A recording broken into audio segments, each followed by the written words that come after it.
Launched by a Dallas area company who had taken the good stuff in olive oil and created a patented product that helps people control their appetite and lose weight. It's also a big help to keep the weight off. A 6-year study of former contestants from The Biggest Loser showed that when you lose weight, your body actually thinks something bad has happened, and it fights back by slowing your metabolism and boosting your appetite. One Ridgezone client, Sarah, recently lost over 100 pounds. While she looks amazing, she has been struggling every day with cravings. Now that she's taking Ridgezone, she says it's so much easier to control her appetite and she's not thinking about food all day. Ridgezone contains a patented ingredient that has been shown to boost metabolism and reduce appetite while helping you burn fat. For a short time, we have a 30% off deal for our show. Just go to ridgezone.com, RIDUZONE.com, and enter the code MATT, M-A-T-T. That's Ridgezone, RIDUZONE.com. Mojo 50. The question isn't who's going to let us. The question is who's going to stop us. Adjust your mojo now. Thank you.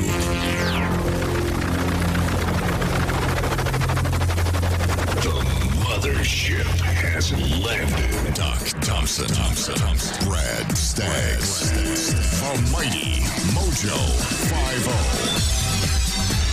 50. You know what? Uh-oh. Guess what day it is? Guess what day it is? Tuesdays suck. There's something better about Wednesday, and I don't know what it is. That's because we're over the hump. We're not yet. We're almost there. We can there. see the light. Speaking of humping, you should be proud. Oh, I am, but I don't know why. You should be proud right now. You are actually ahead in the voting. Oh, my God. This could not be good. You, the Twitter poll that we put out earlier, and you can thank Jackal Angry Beaver, where she originally tweeted this picture out, and I think the burning question on everyone's mind was who would look better in this. You can't even really call it a mankini. It's a half sling. It's I don't know what you call it. Put that up on the screen. No. Yes. They deserve to be able to see exactly what the fashion trends in the future are going to. That's kind of like a side cup. It's very odd, isn't it? And at first glance, when you look at yes, me too. I thought the very same thing. Because wait a minute, who's in the lead? You are the oh hell yes, the poll up on the Doc Thompson's Daily Mojo Twitter page. If I was that skinny and looked like that dude, I'd wear that crap too. But I'm not. It's so you people have no idea what you're voting on right now. A lot. I mean, it's you should be. Let's see. One guy wants to know if that's Mayoyan Yiannopoulos. Roy Hinkie. I don't think that is. Roy Hinkie says, "Jesus, come quickly. Take those of us who are deserving, if any, can be found." True. It's just a very. I don't know who would be wearing this, but it is certainly. It doesn't look comfortable. Is it like National Half a Mankini Day or what? Maybe. I don't know what it is, but it's no damn way I'm putting that crap on. Why that's bother? even dumber looking than walking around naked. Yeah, it really is. And you know that those things are $100, if not more. Yeah, the less fabric, the more expensive it's going to be. You know how much a sock is? A lot less than that. I'll sell you one that I found in Doc's car. I will not wear that one either. If nominated, I will not run. Elected, I will not serve. So you can vote over on the Twitter if you are so inclined, just to see. Well, and you'll see the picture there too, because why not? Thank you, Jackal Angry Beaver, for putting that in our brains first thing this morning. Speaking of crazy, Denver schools are closed today. The FBI are hunting a Columbine-obsessed woman. All the schools throughout the city of Denver are closed. Sol Pay is I think her name, Solpais. She's 18 years old. She's obsessed with a 1999 Columbine High School massacre. 12 students and a teacher were killed then. This is the 20th anniversary of that attack is in 3 days. The 20th. She wasn't even born then. No, she was not. She's what you call crazy. What? So she's a obsessed nut with it. job. What, is she making threats, you said? The FBI has told reporters that Ms. Pays is a credible threat to the community. They've issued a security warning to schools throughout Denver late on Tuesday. Since then, a number of school districts have just decided to close. Why chance it? So they don't have her in custody, obviously. They don't. No, she's... well, that's a problem. What are they going to do tomorrow, the day after? Well, they need to go find her, yeah. obviously. She's described... She wasn't even born then, Brad. There are people obsessed with a lot of things. So being obsessed with it, she's had to have made a threat. While she made no specific threat. She's armed, considered to be extremely dangerous. She's an 18-year-old white female from Florida, last seen in the area wearing camouflage trousers, a black T-shirt, and black boots. Agents in Miami alerted their colleagues in Colorado after she traveled to the state. She made no specific threat against schools. Mr. Phillips said her comments made her a danger. She has not been charged with any crime, but the priority was to find her. So if you see her, if you see something, say something. She got the crazy eyes. Yeah, she does. She's got the crazy eyes. And although that picture on the left, she looks okay. She doesn't look 18, does she? No, to me, does she not. looks like she's about 40. Boy, I probably shouldn't say that, should I? Because if she's crazy, she's coming after me. She's obviously a whack job. Wow. So if you see this woman, be on the lookout for Miss Pies, whatever her name is. She's a wacko. Bring your attention again to the Midwest, where flooding has... Here's the thing about the flooding. It's devastated not only the people's lives there, but here's the thing that I don't think anyone has considered. The fact that a lot of our food is grown there, and these floods have virtually destroyed, if not damaged extremely severely, the soil, which means that it's going to end up affecting all of us in some way, shape, or form. The farmers there are facing, obviously, millions of bushels of damaged crops, soybeans and corn. The record flooding, they say it's going to take years to recover. The flood waters, however, will continue to impact the soil's physical, chemical, and biological properties that all plants rely on for proper growth. Very wet soils would prevent a homeowner from tending to his or her garden. They say large amounts of rainfall prevent farmers from entering a wet field with machinery. It can also drain the nutrients out of the soil that are necessary for plant growth. Essentially, it's suffocating the soil because it's saturated. Yep. And we're all going to be dealing with this for a long time to come. If you can help in any small way, if you have the time, obviously they could probably use your time. Otherwise, please go to m25m.org. That's Matthew 25 Ministries, m25m.org, and donate. Any little bit would help. They say that flooding on the grand scale up there has caused soils to become water saturated, obviously, for longer than normal periods of time. This affects soil microorganisms that are beneficial for nutrient cycling. They could encounter problems caused by a loss of specific soil microorganism, the abuscular mycorrhizae fungi. Why can't they just name these things Bob? Bob's a fun guy. Wow, yeah, sure is. The fungi colonize root systems in about 90% of all plants on Earth. It's a mutually beneficial relationship. Of course, then you start getting anything in abundance. Overabundance in this case is bad. So they have their problems. Speaking of problems, hey, Cher is back. If you'd missed her, she's back. Woke Cher went back to sleep. What? She tweeted yesterday, I agree. Dems still don't get it. They're playing politics. Trump is playing butcher your enemies and creates constant mayhem. He's ignorant thug with lizard brain that guarantees his survival above all else. If Dems are waiting for him to have epiphany, good effing luck. He has a heart and soul of skull and cry. Is that death? Yeah. He has a heart and soul of death.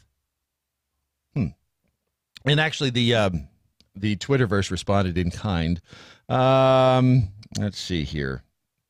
I like one woman's reply was, let's see, what did she say to him? He, butcher your enemy. She says, I think I saw that band in the 90s in Dallas. The problem is that We all had such high hopes. Cher, are you, the persistence tweeted, Cher, are you saying that busing illegal aliens to sanctuary cities creates constant mayhem? Did I understand that correctly? After Cher's moment of brief wokeness, she had to tweet this to prove to her Democratic following that Orange Man's still bad. And somebody tweeted, Cher, shut up. You're spewing the liberal whack job words that while you are so stupid, your tweet proves you agree with Donald Trump. You are stupid. Did I mention you're stupid? If you want to save your wealth, then vote and promote Trump. Bernie and other socialists will redistribute your wealth.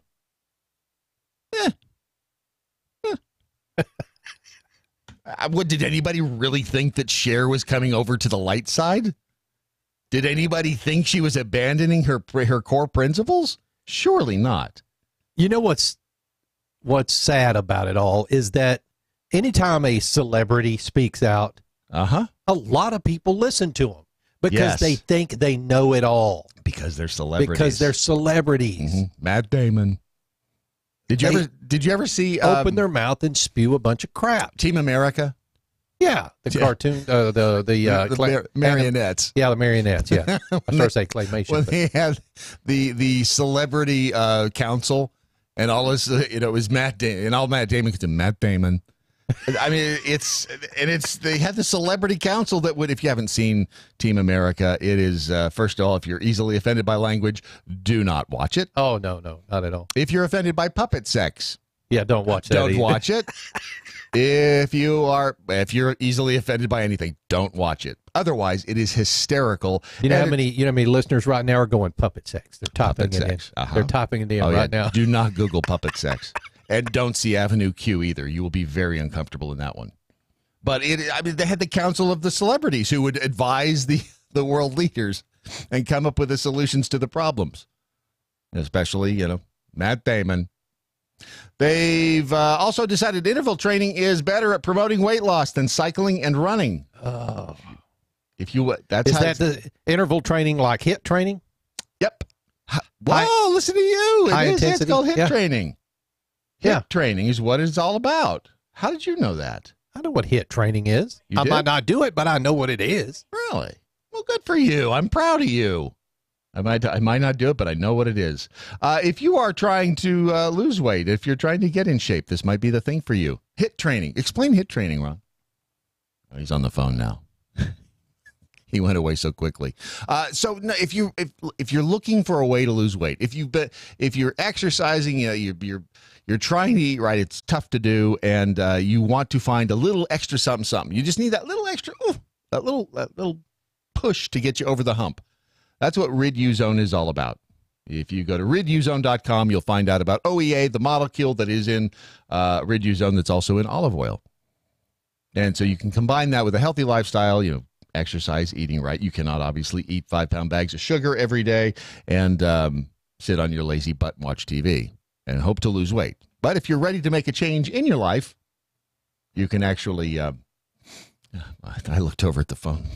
All I see is puppets. I'm scared. If you're ready to lose some weight, if you've got your head in the right place, if you're ready to do it, RidUZone could be the little extra. It could be your little helper. It could be mama, daddy's little helper. Either way, it helps promote a faster metabolism and also a feeling of fuller faster, which are the two things that you really need to lose weight. Garbage in, garbage out. RidUZone.com, or as Matt Locke likes to say, RidUZone. RidUZone.com. Should I ask about the what? References to the puppets? Oh, what the hell? Why not? Stephen, it's too late. I'm already answered. Hey, Stephen, how are you? Good morning, Mr. Staggs. How are you? I am so good. It's almost like I'm taking drugs.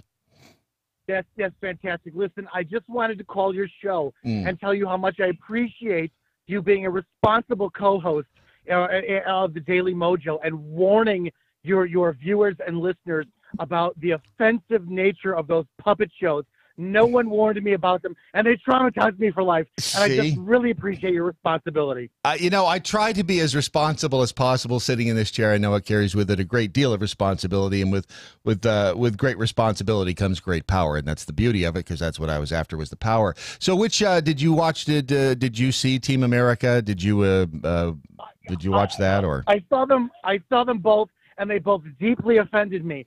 So much like that very, very bad man that you have hosting on at night that I won't even say his name. He offends me so deeply, but you do not, Mr. Staggs. You do not. I adore you. Well, thank you. Yeah. If to be offended deeply, that is a.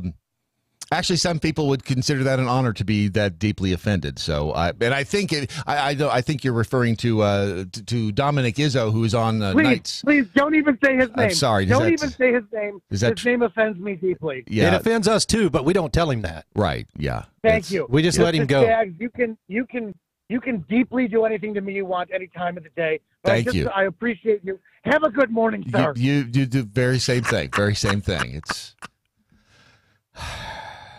Sometimes What a putz. Sometimes it's a good idea to answer the phone. Sometimes it's not a good idea to answer the phone. I'll be honest with you. He got me, and I know he's listening, you putz.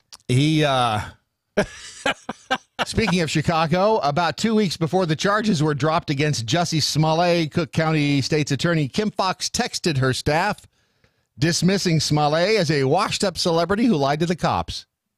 She tweeted to her number 2 guy, Mr. What's-His-Face, number 2 guy. She basically said to him, "So I'm recused, but when people accuse us of overcharging cases, 16 counts on a Class 4 becomes Exhibit A." She sent this to, again, her number 2 guy. In the meantime, she sent him another text, says, "Pedophile with 4 victims, 10 counts. Washed up celeb who lied to cops, 16. On a case eligible for deferred prosecution, I think it's indicative of something we should be looking at generally. Just because we can charge something doesn't mean we should." Okay, you took Rule 5 a little too literally there, Ms. Fox. When people have committed a crime, it's especially in Chicago. Again, it's not surprising. It's just, I'm disappointed. I'm just disappointed. I think that's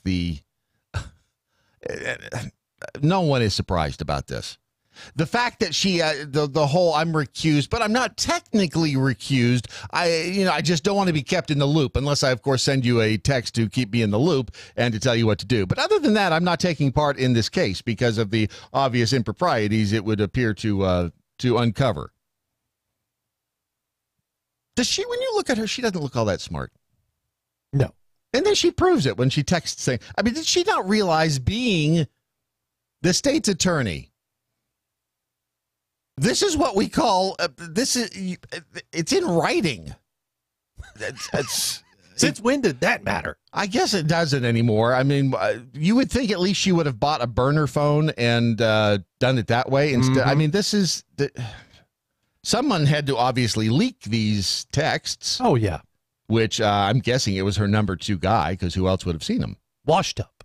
Yeah. So she refers to Jussie Smollett as washed up. She refers to R. Kelly as pedophile. So she is essentially, she's trying R. Kelly before in the court of public opinion. Good for her. Good for her. Well, and in other Illinois news, the Illinois government there has, the governor has signed into law this week the Collective Bargaining Freedom Act. It prohibits local right-to-work ordinances and imposes penalties for violations. It was backed by unions. Go figure. Right-to-work laws have been a focus there and for state lawmakers after the village of Lincolnshire, a northern suburb of Chicago, passed one in 2015. Federal court later overturned the ordinance. Here's the thing. The Texas is a right-to-work state. Yeah. Tennessee's a right-to-work state. I think Florida is. Yeah, we were having that conversation yesterday. Well, the unions in Illinois have a stranglehold on the state, obviously, and they are you ain't gonna mess around with them. The unions they're going to have their way, and that is the beauty that is Chicago. God, if I mention I hate politics. Yes. You're going from beauty right into this next I know, story, aren't this you? thing here, Bernie Sanders, this was, if you haven't heard Bernie explaining the healthcare system and health insurance, this is what we call priceless.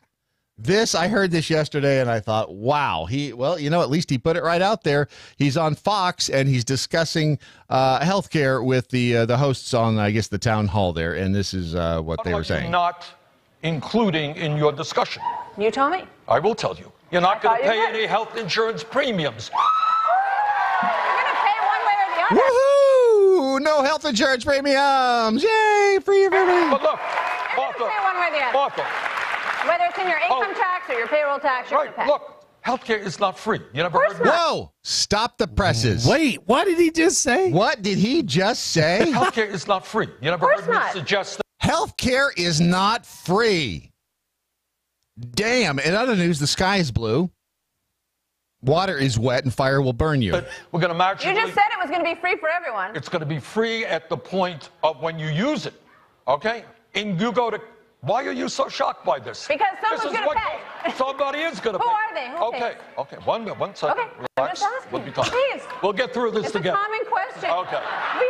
This is so classic of this is what you do when you say He flip-flopped three times. Oh, this is in 5 seconds. It's brilliant is what it is. It's transparent, but it's brilliant. He continued. We had so many email questions. Ask Senator Sanders how he is Fair going enough. to pay. I got it. It's a fair But the first thing, let's just say hypothetically. Okay. You are self-employed, and you've got a husband and 2 kids. Okay, family of 4. Do you know how much that family is paying today for health care? How many? $28,000 a year. Okay. All right, we're spending $11,000 per person. We are saying to that family of 4, you ain't going to pay that $28,000. You're not paying any more premiums. You're not paying any more co-payments. You're not paying any more deductibles. How's that? $28,000 you're not paying. But does that mean you're not going to pay something? Of course it does. You're going to pay more in taxes. And do members of Congress who now have... Okay. He slid that right in. Of course, you're going to pay more in taxes because health care is not free. It's because I'm going to be paying for your health care. Brad's going to be paying for your health care. Yes. And you're going to be paying for other people's health care. Yes, exactly. And he had one more gem. Gold-plated health insurance. No, we don't. Well, they have a special plan that's outside Obamacare. Let me back that up a little bit. Gold-plated health insurance. No, we don't. He said more in taxes. Right and do members of Congress who now have gold-plated health insurance? No, we don't. Well, they have a special plan that's outside Obamacare.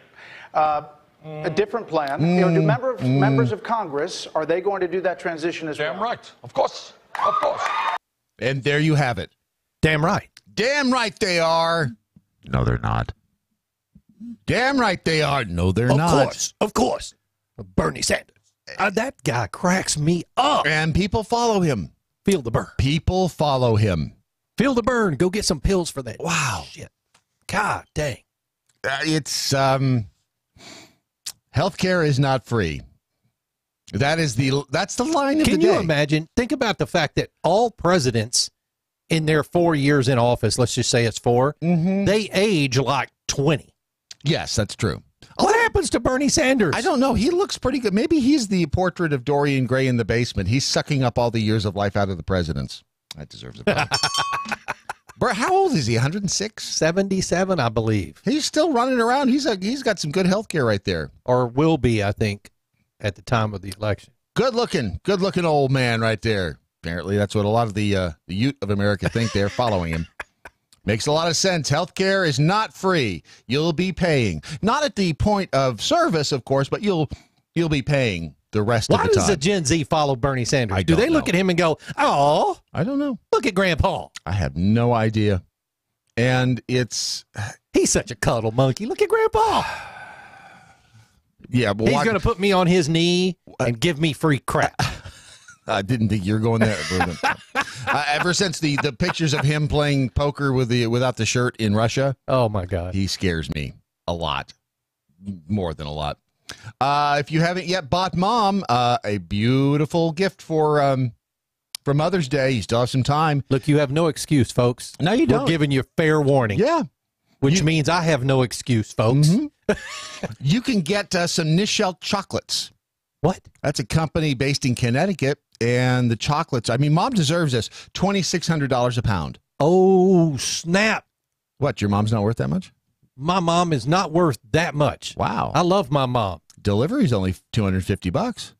Okay, so now we're talking $3,000 for a pound of chocolate. Now $46 for a Mojo Wild Rice Mother's Day gift pack. Doesn't sound so bad, does it? Does not. It does not. Can we go at with all. that? MojoWildRice.com is where you'll find the Mother's Day gift pack that they've put together specifically for your mom. Or you could go with the $2,600 a pound chocolate. That's up to you. If you go to MojoWildRice.com, you can click on the gift pack icon, and you'll find out exactly what's in it. Let me just tell you, it's the hazelnut honey, the maple syrup, the blueberry jam. And if you use promo code MOM10, you get 10% off at MojoWildRice.com. Treat Mom to something nice for Mother's Day. This is your Daily Mojo. Happily promoting the 4 F's: freedom, faith, free markets, and fun. Mojo 50. I'm Michael Pelka from PureOpelka.com. Here's your 2-minute drill. So you had better things to do last night than to watch Kirsten Gillibrand and her town hall on CNN. At least I hope you did, or I hope you had the common sense to avoid it at all costs, because the New York senator said some of the dumbest things I've ever heard out of a presidential candidate. And considering there are 4 million Democrats running for president, that's a lot of possibilities for dumb things being said. Here is the particularly egregious offensive rant when Gillibrand went off on the NRA and gun owners like me. And she told a bunch of lies. Check this out. Let's be really clear about what the issue is. It's the NRA and it's greed. The NRA is largely funded by the gun manufacturers. The gun manufacturers want to make money at all cost. It doesn't matter who they're selling the gun to.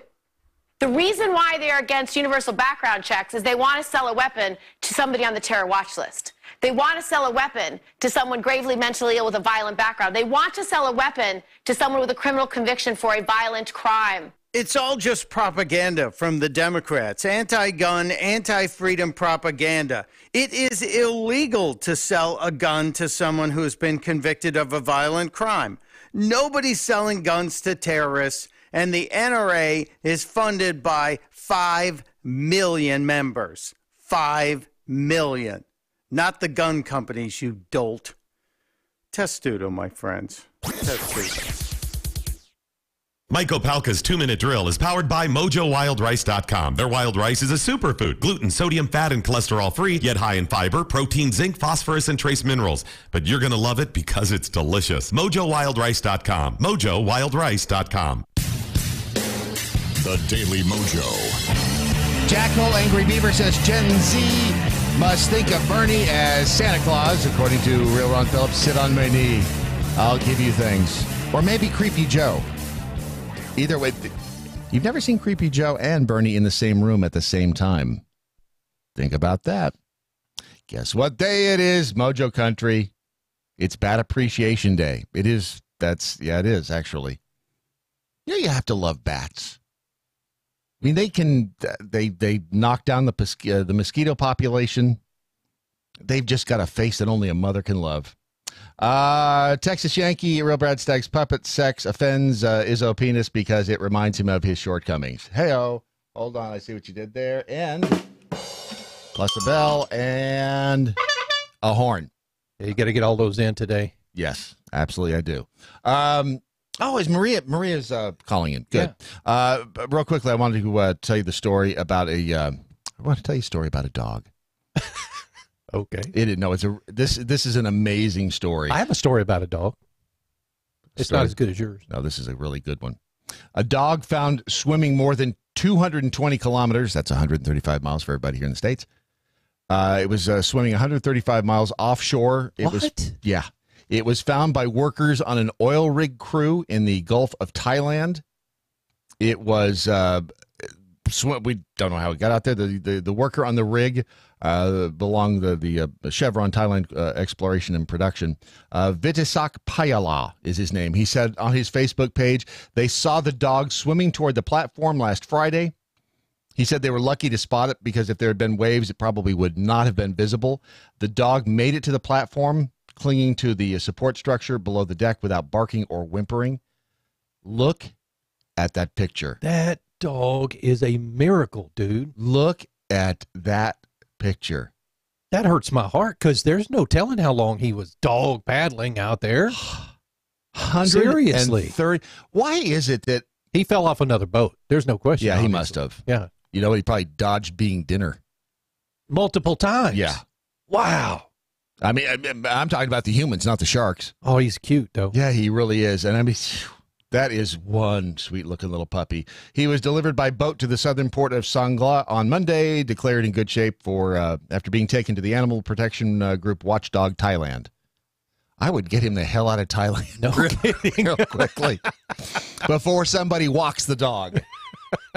Oh, because don't you know? I mean, I was hoping that's not the way the story. That'd be a Brandon story. Of course it would. And by the way, at the end, they ate the dog. And you know, if he's not listening, we're going to have this, right? Oh yeah. Oh yeah. Exactly. He's going to tell us the story. All right, everybody, be real quiet when Brandon. We won't say anything, and we'll all get it right. We'll all get it right. Maria Espinoza from the Remembrance Project is on the line. Good morning, Maria. How are you? Good morning, Brett. Thanks so much for having me on. Oh, absolutely. Not a problem. Did you hear the story of the dog? I did. I'm glad it ended up a happy ending. If they can get it out of Thailand, it'll be a happy ending.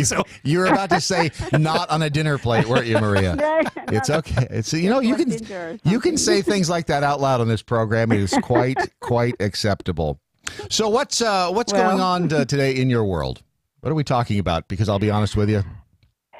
Yeah, well, we're talking about the fact that Univision, it's not always our friend, as you know, because we're against illegal immigration. Univision named me as one of the top 15 immigration hawks who is helping President Trump's immigration agenda. So and I was the only female. They put you kind of on a hit list. I know. I know. I mean, seriously, I know, that's I'm gonna not good. Make lemonade out of that. Yeah, I mean, and first of all, I got to ask. I mean, does it put you in any kind of danger? I mean, that would be the first thing I'd think of. Well, that I know. Good point. Because some of my friends said the same thing. I'm like, we're as careful as we can be. That's all there is to it. Only female, only Latina. I mean, I always consider myself American first, but someone brought that to my attention. I never really thought about being among the boys. I grew up with 4 brothers. So it was just another person, but that's an honor. Stephen Bannon, Stephen Miller, Jeff Sessions, Governor Abbott, Lieutenant Governor Patrick, A.G. Paxton also on that list, and there's 15, a couple others. Total of 15, but so that's a badge of honor. But I think it also shows, however, that the polling for President Donald Trump is the numbers are increasing in the Latino community. I think that he has given them courage to stand up and speak up. I spoke with a Angel mom and dad yesterday that we call Angel parents, whose daughter was killed back in 2002. Right. Her name is Denise Lopez, and she was a gold medalist in Junior Olympics in Taekwondo, and was killed by an illegal alien driving drunk and high. So families continues to suffers, and talking with them is just, heart-wrenching, but losing good people and here right under our noses, right. And something could have been done in the last couple of years. And again, this is something the mainstream media never, and even when it happens in such a blatant way, when you have people murdered on the streets and it's right there in your faces, the mainstream media just glosses over it. They try to turn the tables onto the victim. It is truly despicable. Brad, the first time I met Maria, we were up in D.C. at FAIR, at the FAIR conference, Federation for American Immigration Reform. And amongst all of the interviewees we had several angel families that would literally sit 2 feet from us when we're interviewing them. Right. It is the most heart-wrenching interview you'll ever have. As an angel family, when you see the attitude of the especially of the left, it is stunning. I can't even imagine how they feel when they're saying, but don't you see the people, some of the people, obviously not all of them, this problem could be fixed to a great degree simply by enforcing our border laws. It's just, it blows my mind. Right. Brad, and thanks, Ron, because that's so great to have met you there and seen you a couple times. So don't lie to him like that. Thank you, Maria. You too. Don't listen to Brad. Jeez. And I want y'all to come out to our national conference this fall too. Yes, ma'am. We're talking about that. We look forward to it, actually. Oh, good. Yes. Donald Trump was our first speaker ever in Texas, ever a type of this conference was ever put together. We had brought families from all across the United States and our surrogates, chapter leaders from other states as well. And then a second conference was in D.C., and Stephen Bannon was our speaker there. But you're right, Brad, this could be easily fixed. All we're asking for is for the existing laws to be enforced and for the interior immigration laws. And here, look at what is the far left doing? They're trying to decrease the number of beds, which is about 45,000 beds. We have over 800,000 people who need to be detained, and there's no room. That's why they're releasing them into our communities. They're there to roam free and create havoc and do whatever they want upon the American people. And also, they're trying to abolish ICE instead of increase the number of agents and the number of detention centers. Here, they're trying to abolish ICE, our only interior enforcement for immigration. Right. Well, and here, crazy. There is a glimmer of good news. The Attorney General just had. I don't think it's passed yet, but it's something I think called "Wait in Mexico." Essentially, as they get these the detainees as they detain them at the border, I think this legislation would actually make them wait in Mexico as opposed to waiting here. I just saw something briefly on that this morning. Right. And remember at the beginning of the year, at the end of the year, right about that time, there was $10.5 billion that was given to Mexico and also the Northern Triangle countries, Guatemala, El Salvador, and Honduras. And in my opinion, that was basically to pay them to keep their citizens there. That hasn't worked. And there was a court also is fighting the administration on keeping those detainees in Mexico. And according to the laws, if these people are fleeing a dangerous country, they're supposed to seek safety in the contiguous country, that being the contiguous safe country, and that being Mexico. Right. But no. They're allowing the express buses full of these foreign nationals and driving them right to our southern border and having nuts. them enter through under the fence. It's crazy. It is absolutely insane. And then you get people like and I thought, by the way, the last week's the busing illegals to sanctuary cities, I thought it was brilliant. I know it started out truly as a joke, because people were calling into other talk shows and suggesting that, and it was kind of just being blown off as, yeah, that's clever. And then the White House got a hold of it and said, that's a great idea. That's a great, let's do it. And then you have people like Cher saying, we can't have them here in LA because we can't take care of our own, which I think exposed the whole lie that the left is telling anyway. They don't want to take care of these people either. Well, they don't want to take their own medicine. Right. Why are they imposing these policies upon us? I say drop them right off in front of Pelosi's house and Schumer's house and all the rest of them. And California Governor Newsom, that's what they need to do. Chicago has, so make them think twice. Chicago's mayor has said that they welcome them. Yes, good. Send them. Now, if I were an illegal alien, I think I would probably say, thanks, I'll stay where I am in Honduras. It's safer. But no, send them to Chicago. I mean, if they want them, just send them up there. Put a big fence now around they're it. backpedaling. De Blasio said they're going to sue the government if they send them there. This is ridiculous. Yes. And they're a bunch of crybabies. We spent 2 years on the Hill in Washington, D.C. For a couple of years. We lived up there. We're back in Texas. Yahoo! There you go. I'm excited. There you go.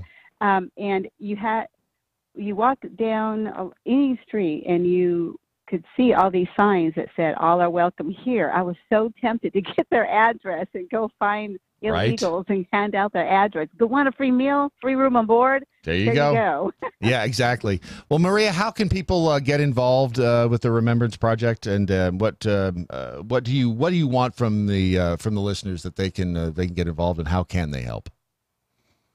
Well, I would love for their support in volunteerism, or especially donations, of course. I don't receive a salary, y'all, so everything that we have coming in, we try to put out and get the families into the right places. And of course, we have to pay to keep the lights on. But right.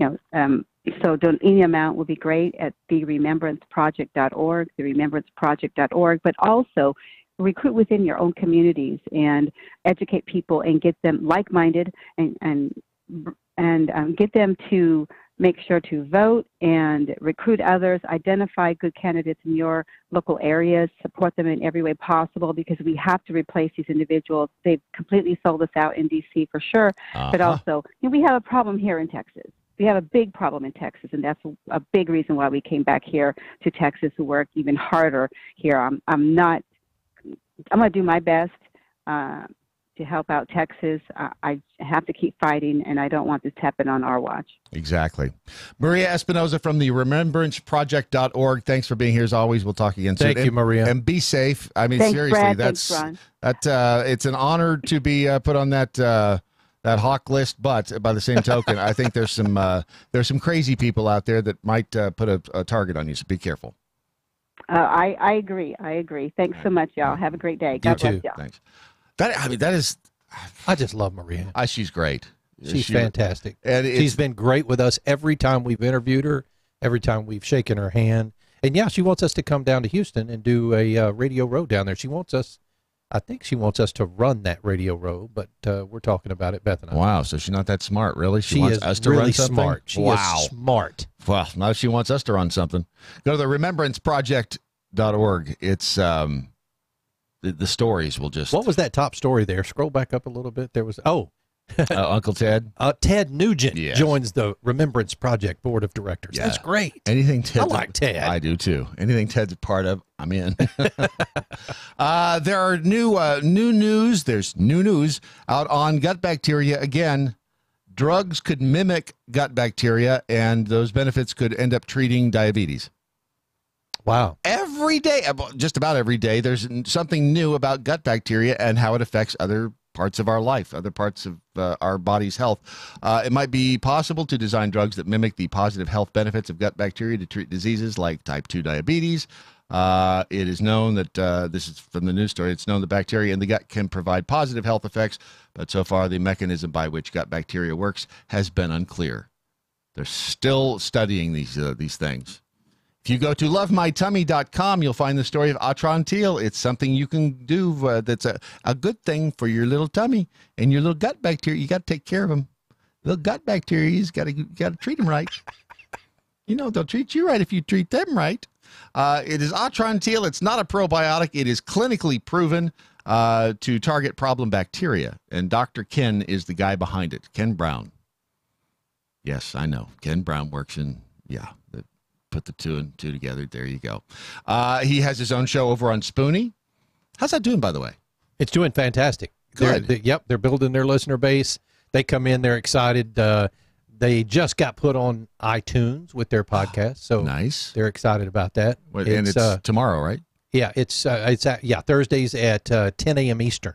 See, he's a big star. Is he going to get a big head? Is that right? 10 a.m. Eastern. See, you can't even keep the damn time zone straight. Damn it. I think it's at 11 a.m. He's not going to get all famous and get a big head. Actually, it's a off, 2-hour show, so it's 10 a.m. Eastern. Yeah, because he's a doctor, good-looking guy, smart. He is a good-looking guy. Go look him up. That was enthusiastic. Look, I'm not gay, but if the guy's a good-looking guy, I'll kiss him once, just once. Dr. Ken Brown. Yeah. Speaking of shameless self-promotion, I was looking for some space music. Well, that's not it. No, this is it. This is called Strings for a Space Age. That sounds like something from like an old time, like 1960 space music. This is what we thought almost space was going expect to be hear like. Dr. Smith. I know. Danger, danger, danger, Will Robinson. Worm. This is, by the way, this is our Odyssey Minute. Oh, what? That's our Odyssey Minute. You see what I'm wearing today. I know you're wearing your Odyssey. I am your sporting Odyssey my shirt. Odyssey shirt. Thank you, Russ. That's very nice. I had mine on yesterday. Yep. And Odyssey, of course, is our new network dedicated to science fiction and the like. Dare to wonder. Dare to wonder. Welcome to Odyssey Station. Wormholes are not shortcuts through space-time. This is what scientists are now saying, and I'm not very happy about it. The study, I know it's disappointing. There's all this time. I thought that space-time folded upon itself, and the wormhole went between the two pieces. That's what I learned on the Star Trek documentaries. Yeah. The study claims that traveling in one of the portals would actually take longer than other routes. Okay, now I'm bummed. What the hell? This is from a... Don't go into the hole. Don't go into the hole. Hold on a second. They warned me about that before I got married. Researchers say entangled black holes in space are equivalent to wormholes. The study also helps further science on quantum gravity and other conundrums. I didn't know that was a scientific term, but apparently it is. Now the space music getting all happy. I'm getting a little sleepy, Brad. If you're a fan of time-bending science fiction, good news, bad news. Apparently, you cannot jump into the wormhole and travel to another part of the galaxy through space and time. It just sucks you in? It just sucks you in. Nope, not going there. It takes longer to get through these wormholes than to go directly, so they're not very useful. Okay, how the hell do they know? This is a study from Harvard. This is all theoretical, Brad, but if Russ Haslidge has anything to say about it, I'm going to believe it. Okay, this is like our discussion yesterday about the moon. How do you know? Have you been through a wormhole? No. They don't know. A wormhole could still be the best way to get to another part of the galaxy in like 20 seconds. The thing that they're lacking here, Brad, is called empirical evidence. Yes. I mean, they stuck all this information into IBM. There's a BM in that word for... There's a reason for it. Business machine? No, that's not it. I still believe in wormholes. I still believe that you can fly your starship. What the hell is that? Why'd they think violins were going to be so popular in space? I don't know. Why'd you pick such crap music for the space thing? I didn't. I looked for... Okay, apparently I'm going to have to find another one. Jeez. This does sound like a... You know what? It sounds like a love scene from Star Trek. It does sound like... You know, one of my favorite parts about the Odyssey Station, what's going on right now on the station, is that periodically you will hear some of the old 1930s and 1940s radio programs. Just, kind of like the old style radio programs where they do the now in the Wayback Machine. This is seriously theater of the mind back in those days. Mm-hmm. We need to do something like that. Theater of the mind is a wonderful soap thing. Opera, or what I mean, the space opera. The space opera. Oh my God! Did something happen in there that I need to know about or don't want to know about? No, my wheels are turning. Okay, is that a euphemism? No. Okay. Maybe. Well, maybe. So, at least we know you're not going to do lose yourself in a wormhole. That is fact. Not today. But go to odyssey1.com, ODYSY1.com, and that's where you'll find the new Odyssey network. It's new to us.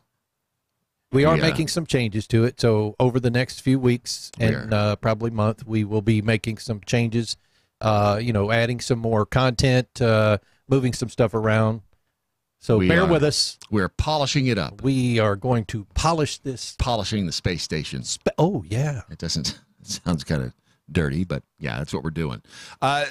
Here's the funny thing. There's so much in our lives now we take for granted that was truly, even 10 years ago, would have been thought that'll never happen. Like smart speakers. Alexa. Oh, my God. Blah, blah, blah, blah. Oh, I've got it turned down in here. I got to where I turned the volume down inside the control room, or Brad sets off my Amazon Echo in here that's listening to us as we speak, you know. So here's the problem that things like Amazon Echo, Google Home, and Sonos One are creating. Because people now, and I've done this too, it's like, Alexa, play trance music. Yeah. And then Alexa's not, she obviously has to have a way to decide what trance music is or what happy music is, which is all in the metadata of songs, which isn't really in the metadata of songs, if you think about it, because no one puts happy up until now in like the metadata of a song. Like that's true. You've got true. Pharrell Williams happy. Obviously, they would, that one would come up. But now the publishers and artists are having to think about what to put in the metadata, the information that is digital inside. Because that's what Google Home and Amazon Echo pick up on. Right. Absolutely. The first words out of my mouth I have a Google Home, and I get up in the morning and I said, "Okay, Google, good morning," and she runs through a series of providing me the news, providing me the traffic report, and then good morning, Mr. Phillips. You look fabulous today. Flips on light switches. Is that a new shirt? Damn it! I like your shoes. Oh, you are so smart. Can you hear it talking to me? Oh, so did she listen to you? What's she saying? I can't hear her. I said good morning, and now she's rattling through everything. See? That's why you can't use a common phrase to wake them up. You have to say something like Shazbot Nettlebomb. Shazbot Nettlebomb, Alexa. No, but it's really cool the way you can set up these routines, and then the very final thing in my routine is play Mojo 50 radio. Which it's Mojo 50, but that's beside the point. Right. We're having to tweak it a little bit. The future is because hard. of iHeartRadio. The future is hard to get used to. But it plays, and I get to listen to the shows in the morning. And I mean, it's cool. There are a lot of people who hate these things because they know they're listening. It's the future. Get used to it. 90% of the people who use they these carry a phone with them every day that's listening, which has a microphone. Your television is listening to you now. Get used to it. Listening to music is the number one thing that most people use their little device for, their smart device. The second most popular thing is search for weather and traffic.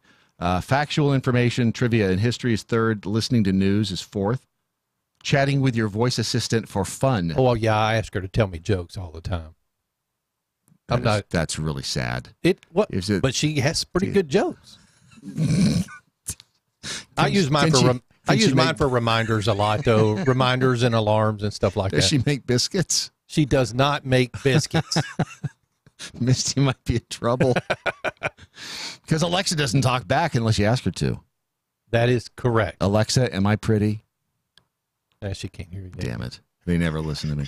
And setting alarms and timers is the sixth thing on the list. Oh yeah. But these music publishers are having a tough time with it because they want to, obviously that's they want their music played on these devices. It's the new radio essentially, and they have to figure out a way to get to classify their music. Think about that, folks. Think about what he just said. It's the new radio. That's a good thing for us. That's a really good thing for us. Of course it is. We're on the cutting edge. We have 3 24/7 digital radio stations, and they run all the time. They run all the time. Not just 24, all the time. So that's the thing about the future. It's hard to predict exactly what's going to happen. Dan Maynard says, "Yeah, I'm beginning to think Ron's really lonely when he gets home." That's become painfully apparent to a lot of people. What's it? Oh, Alexa, play Despacito. S.K. Thompson said that. So anyway, but next time you're talking to Alexa or Google Home, I will never have one of those devices in my. Okay, whatever. Yeah, you will. Sooner or later, you're going to get one because they're really cool. And when look, I know you've got an Alexa show. I mean, an Echo show. An Echo show, yes. And that thing's pretty cool. That's like I have the Google Home. The one with the screen too. The only problem with this is the second one we had that the screen has gone out. Really? The first one, it would the screen when the problem with the first one, it would just lose reception. Yeah. This one, the screen starts going getting all jumbled. So we're going to send it back to when they work. They're they're really great. Cool. Yeah. When the future really works, it's really cool. But apparently, again, I stick to the my the axiom, if you know how to fix things, whether it be electronics or tables, you will always have a job in the future, which is important because if you don't have the right savings and retirement account, you're screwed. The three best, by the way, the three worst strategies for retirement: cashing out your retirement plan between jobs, chasing returns. In other words, retirement should be reviewed as a marathon, not a sprint. And depending on a spouse's retirement plan. That is in the top 3 worst ideas for your retirement plan. Don't depend on the other person's retirement plan because they might go crazy and leave you in the dust. Of course, Ron will be safe and sound with his little Alexa. Let's just hope Alexa has a good retirement plan for you. Oh, yeah. Well, at least I can ask her for one. She can tell me no. When Misty wises up. If you go, I get told no a lot. Yeah, you do. So many things are becoming abundantly clear. If you go to eracapitalmanagement.com, you can find out whether or not you are prepared for retirement. Not just in a mental sense, but in a physical sense as well. Era Capital Management is where you'll find Jake and the crew, and they are ready to help you make sure that you're not, unless you want to, living in the cardboard box underneath the freeway. Yeah. You know what? At night, you get the nice white noise. Some people enjoy living in a cardboard box. Don't knock it. And I like no white judgment. noise. Yeah. White noise is good. You sleep well. It's just the whole sleeping in an oven in Texas down here during the summer. That would suck. EraCapitalManagement.com. Take it away. Your life, your era. Invest in it. Era Capital Management, LLC is a registered investment advisor. Investing in securities involves the risk of loss. Visit EraCapitalManagement.com or call 509-559-6229. That's 509-559-6229. Well, Saddle F and Tramp, no. I mean, I don't think that I broke the Alexa show or the Echo show by having it play porn. Does it play porn? I didn't know we do that. Honestly, that's a good question. Alexa, play porn. I don't know. Somewhere, somebody's cursing Somebody's me. right now going, damn it. You know what? I'll let you tomorrow know if it plays porn because that's the first thing I'm doing when I get home today. Wow. Your headlines are next on your Daily Mojo.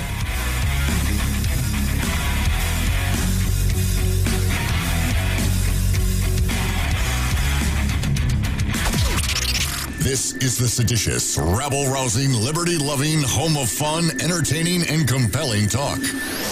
Mojo 50. News this hour from townhall.com. I'm Rich Thomason. Number of schools in and around Denver are closed today out of an abundance of caution. Authorities say an 18-year-old woman infatuated with the Columbine High School massacre bought firearms after arriving in Colorado on Monday. Jefferson County Sheriff Jeff Schrader says a hunt now on for Sol Hais. We have state, local, federal law enforcement partners that are working both behind the scenes and a lot of boots on the ground that are doing what they can to follow up each and every lead that develops. Saturday marks the 20th anniversary of the Columbine shootings. Notre Dame's rector says the fire-damaged Paris Cathedral will be closed for up to 6 years while the Gothic landmark is rebuilt. Almost $1 billion has been donated from around the world for the project. 6 people injured, a suspect in custody. Philadelphia police say a driver intentionally plowed his car into a group of pedestrians.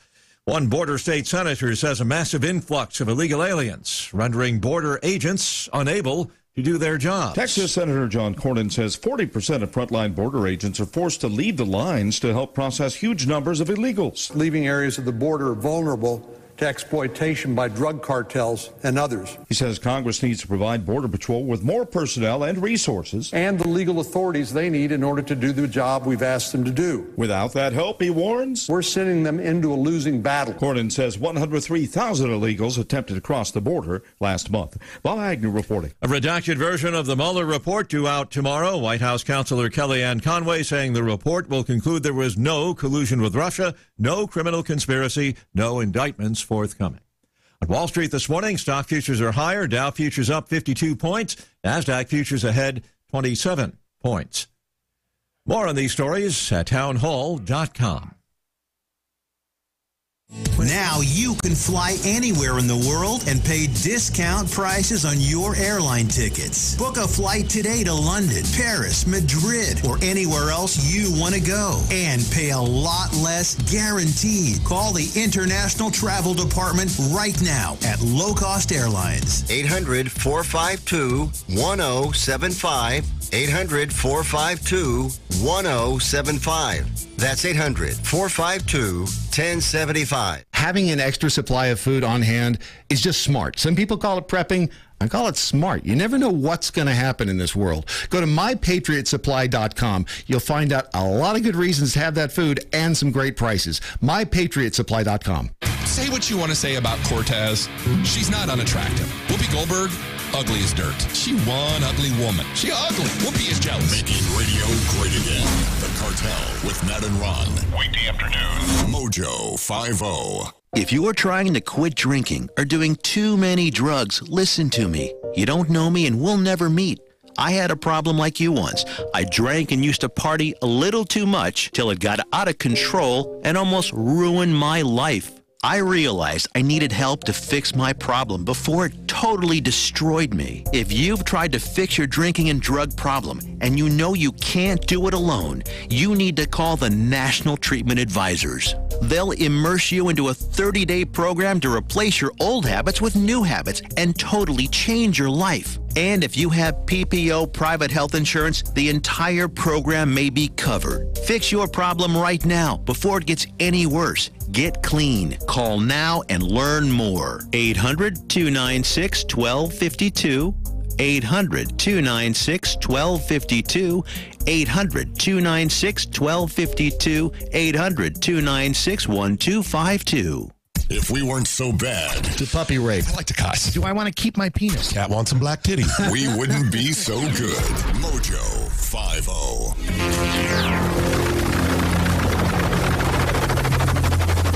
The mothership has landed.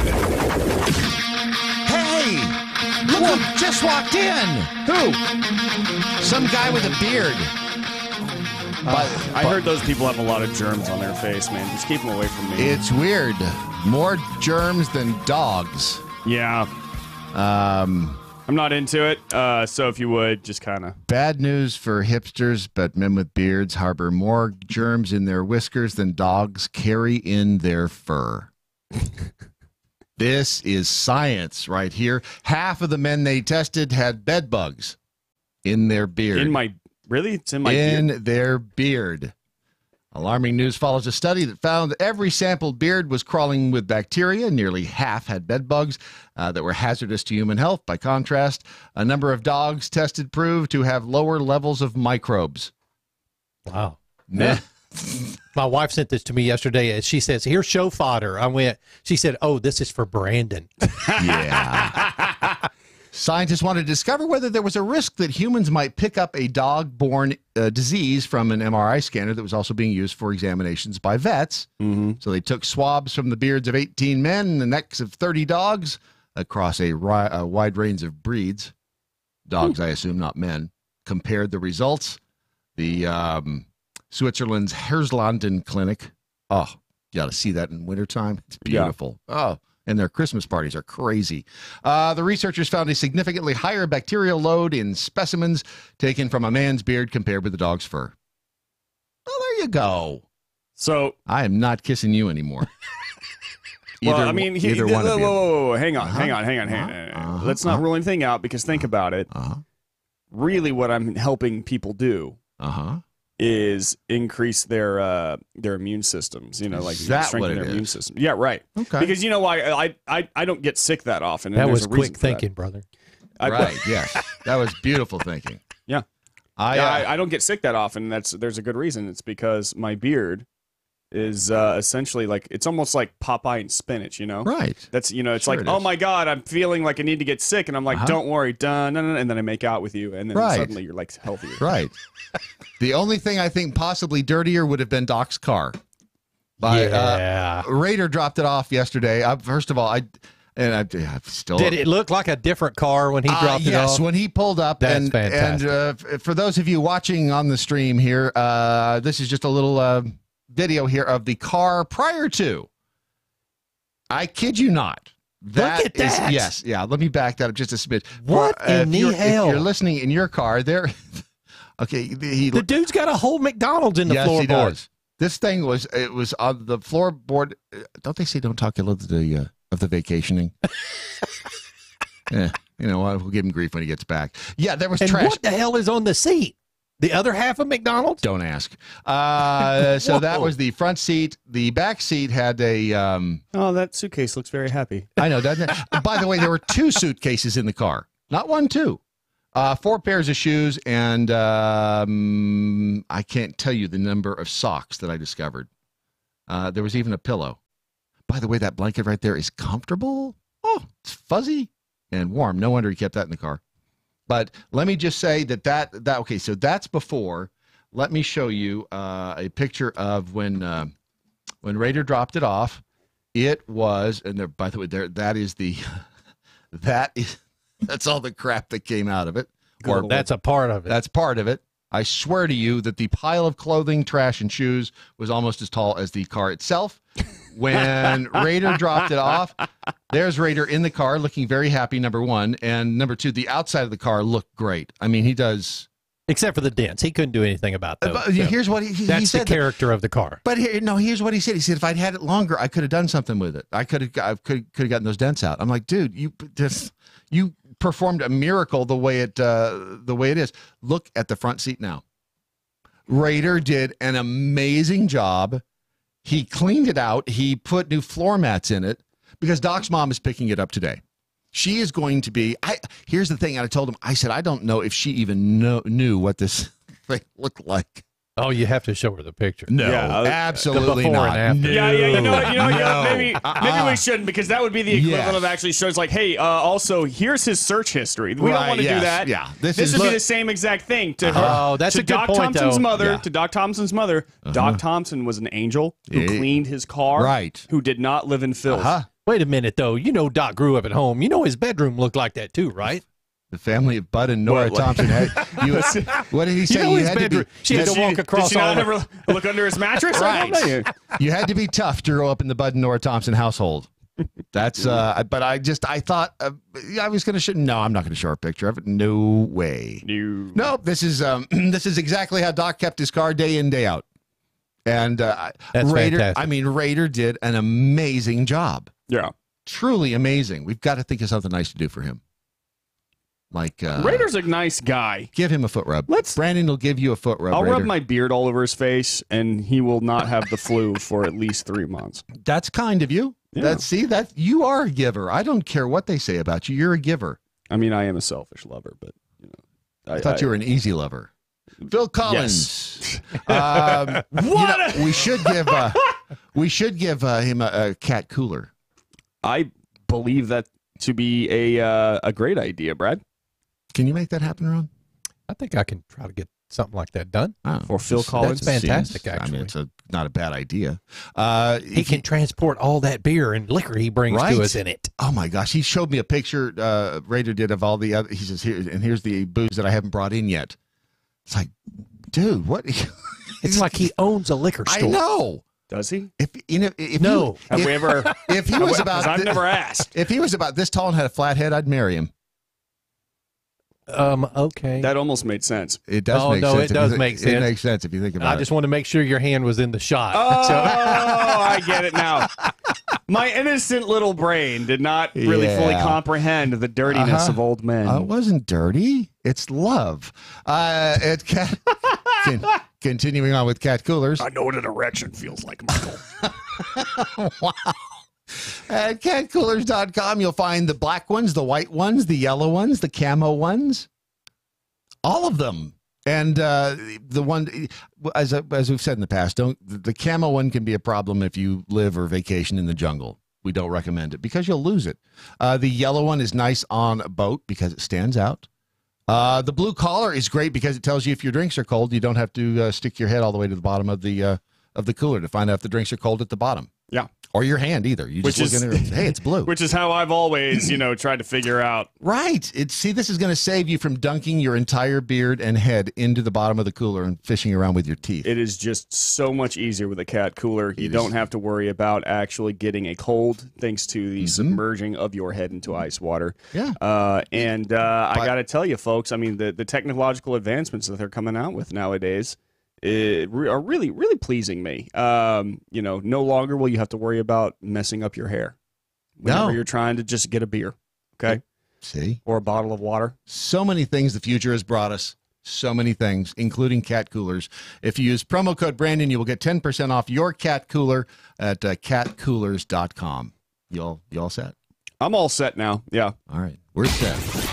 We've scoured news platforms and agencies around the globe for today's most profound news headlines. Presenting them now, here's Brad Staggs. No, and by the way, Ron, we still have to tell Brandon about the poll. So we'll tell you about the poll. I left the poll behind long ago. Yeah, I chose a different path. Let me just say, you're losing 2-1. Am I? Yeah, you're losing to me, right? Yeah. I'm losing to you? Yeah, you're losing to me. Yeah. Wait till you see what the poll is. Because you can really see the poll in this.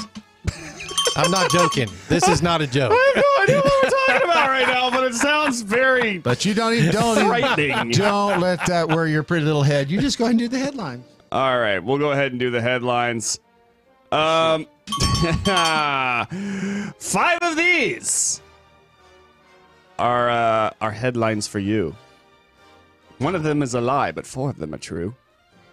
That's like a haiku. Which one? Oh, well done. Haiku. Oh, first one, Star Wars. The news, we have Star Wars news. George Lucas names Jar Jar Binks as his favorite character. No. Okay, I already know which one's fake. Which one's fake. Yep, done. The 4-year-old director that was easy. made the surprise announcement at a fan event marking the 20th anniversary of Star Wars Episode 1, The Phantom Menace. It is one of my favorite movies. And, of course, Jar Jar is my favorite character, he said. If this turns out to be true, I'm throat-punching George Lucas. I already want to throat punch George Lucas for Episode 1. You know why he's doing that? He's doing that because so many people hated that character. Including the character. Yes. The guy who played the character. Has he even gotten work after Jar Jar Binks? No, Misa don't know. Misa don't know. Idiot. God, that was horrible. Poor George Lucas. No, he's not. Meanwhile, in New Zealand, apparently the government spent about $5,000 in cosmetic upgrades for Fortnite characters. In the game? Yep. The housing minister, Phil Tyward, who allegedly spent around $5,000, he and his staff, on the video game, did so in order to give cosmetic changes to their Fortnite characters. Apparently, they have a very bad Fortnite problem in the New Zealand government. When asked about it, he said the game is the price of the game is negligible, quote, in the scheme of things.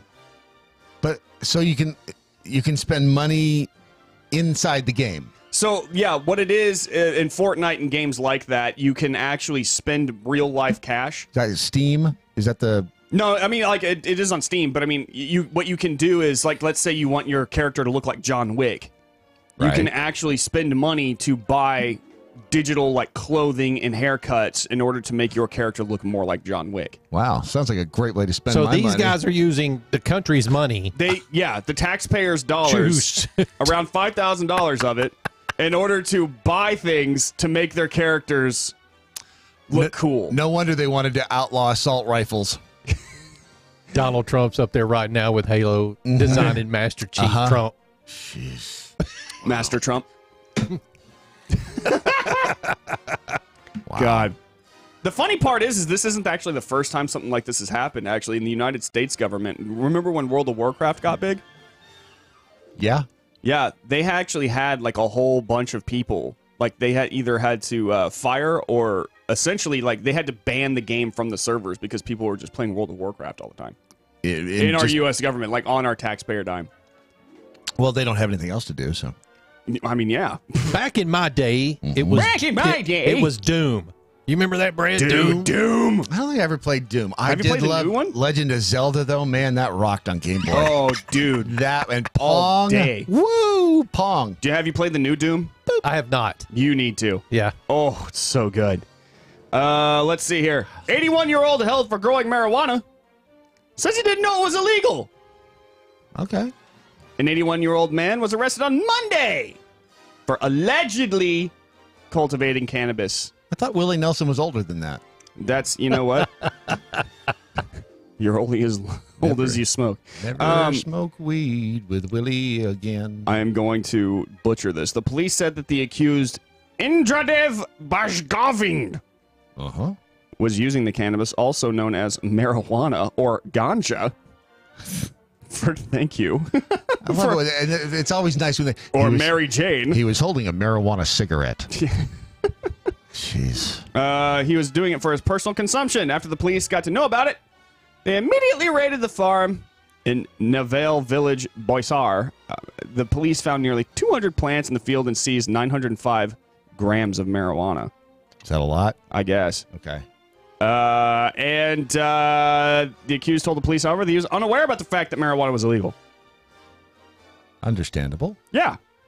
To me, I'm just kind of like, what was he hurting? Who was he hurting? Nobody. Exactly. He's an 81-year-old guy. If he wants to use it for personal use, all right. It's a victimless crime. It does wonders for his glaucoma. I just threw it out there because somebody... It is not a victimless crime. You tell me how it's a victim-full crime. Oh, somebody tell me how it's a victim-full crime. They'll do it. You just wait. They will. Man threw iguana at manager inside Paynesville restaurant, police say. Is that a euphemism? It is now. Uh-huh. A man is facing charges after a bizarre incident inside the Paynesville restaurant. Officers were called to the Perkins on Mentor Avenue before noon on Tuesday. Police said a 49-year-old man removed an iguana from his shirt, swung it around by his head, swung around his head by its tail. The suspect then threw the lizard at the manager. I've been swung around by the nipples. That sounds horrible. I'm sorry for that. God. Officers found the suspect a few blocks away. The man was charged with disorderly conduct, resisting arrest, and animal cruelty. The Paynesville Police Department said officers have been calling the iguana Copper. Hey, Copper. Hey, Copper. You never get away with this, Copper. The animal was taken to Lake County Humane Society and will be checked for injuries. Who doesn't use an iguana as a weapon from time to time? It is a Grab perfect them by weapon. the tail and sling them around. Tell Handicap Jeff to run in here. Just kidding. Handicap Just Jeff? kidding. Just kidding. See the whole running thing? Y'all are mean. Y'all are mean. I love him, and he knows it. Attention, pickle lovers! This one's for you. That'd be me. Yeah, I bet it's you. I like pickles. I'll give you a nickel for a pickle. Shut your dirty whore mouth, player. I got a pickle. I got a pickle. I got a pickle. Hey. What the hell was that? Little Rascals, Little baby. Rascals, bro. Wow. You guys need time alone? You need to Far watch. too old, dude. Sorry, I'm over here thinking about Classics. boobs. Wow. Ron just going, I'll give you a nickel for a pickle. That's good. I'm going to be thinking about that. Isolate that audio. See what happens when his wife leaves town? Oh, is that why he's... Yes. Is this why he's being so weird today? He's talking about poles and pickles? Yes, he's out. He's going to ask you to go to lunch. Say no. Just trust me. Say no. I don't know. I kind of want to see where it goes. This New Jersey deli serves sandwiches on giant pickles instead of bread. Okay. Yeah, boy. All right. Love pickles on your sandwich? Yes. Want to go to lunch? Or do you like maybe a pickle on the side? Uh-huh. Good. A restaurant in New Jersey takes it a step further by serving sandwiches on a huge pickle instead of bread. Elsie's. I am there. Elsie's, a deli in Haddon Township. Are you guys smoking crack? I What is like wrong big with pickles. And he cannot lie. Okay. Located just outside of Philadelphia, offers classic deli sandwiches on gigantic pickles made from a secret recipe. In a nutshell, or a pickle, Huh? We are a sandwich shop with no bread in the house. Owner Catherine Cohen said customers can choose from specialty sandwiches on the menu like Elsie's Famous Italian with ham, cappy, and salami, the Herald with corned beef, and the Falafel with, well, falafel. More adventurous eaters can build their own pickle sandwich with a choice of meats, cheeses, vegetables, and sauces, including hummus, wasabi mayo, and sriracha mayo. If you'd like to keep it fresh, the deli also serves roll-ups using cucumbers as the wrap, similar to a sushi roll, in addition to a coveted pickle option. The pickle sandwiches sell for about $8.50 to $9.50 each. Cohen said the pickle sandwich started as a way to make her mother eat healthier. Wow. How do you get the pickle to soak up the mayonnaise? That's the problem. You just slather it on it. You just slice it open about halfway, maybe 3/4. Lather it on. Lengthwise. Okay. Right. Then you just slather it in there. Sounds painful. So you just put the mayo on the pickle. Right. And then you eat the That's pickle. my biggest complaint when I eat like a chicken and biscuit is that if the biscuit is stuck to the cheese, there's nowhere to put the mayo and the hot sauce because it has to soak into the biscuit. I've got to tell you guys that everything about that sounds absolutely disgusting. What, the pickle sandwich? It's just a pickle with like mayo on it does not at all sound good. I don't know. It's an acquired taste. Yes, it is. God. I don't ever see myself acquiring that taste. Want to go to lunch? With you, man. We go to sandwich shops all the time, and I get all the pickles because nobody. All the pickles. They always give you a pickle spear with the sandwich. Nobody in my family eats pickle spears. I'm like, give them over, hand them over. I'm a pickle connoisseur, actually. I like pickles, spicy pickles, long dill pickles. I like them. I like that. He's like Ron Swanson whenever he walks into a deli.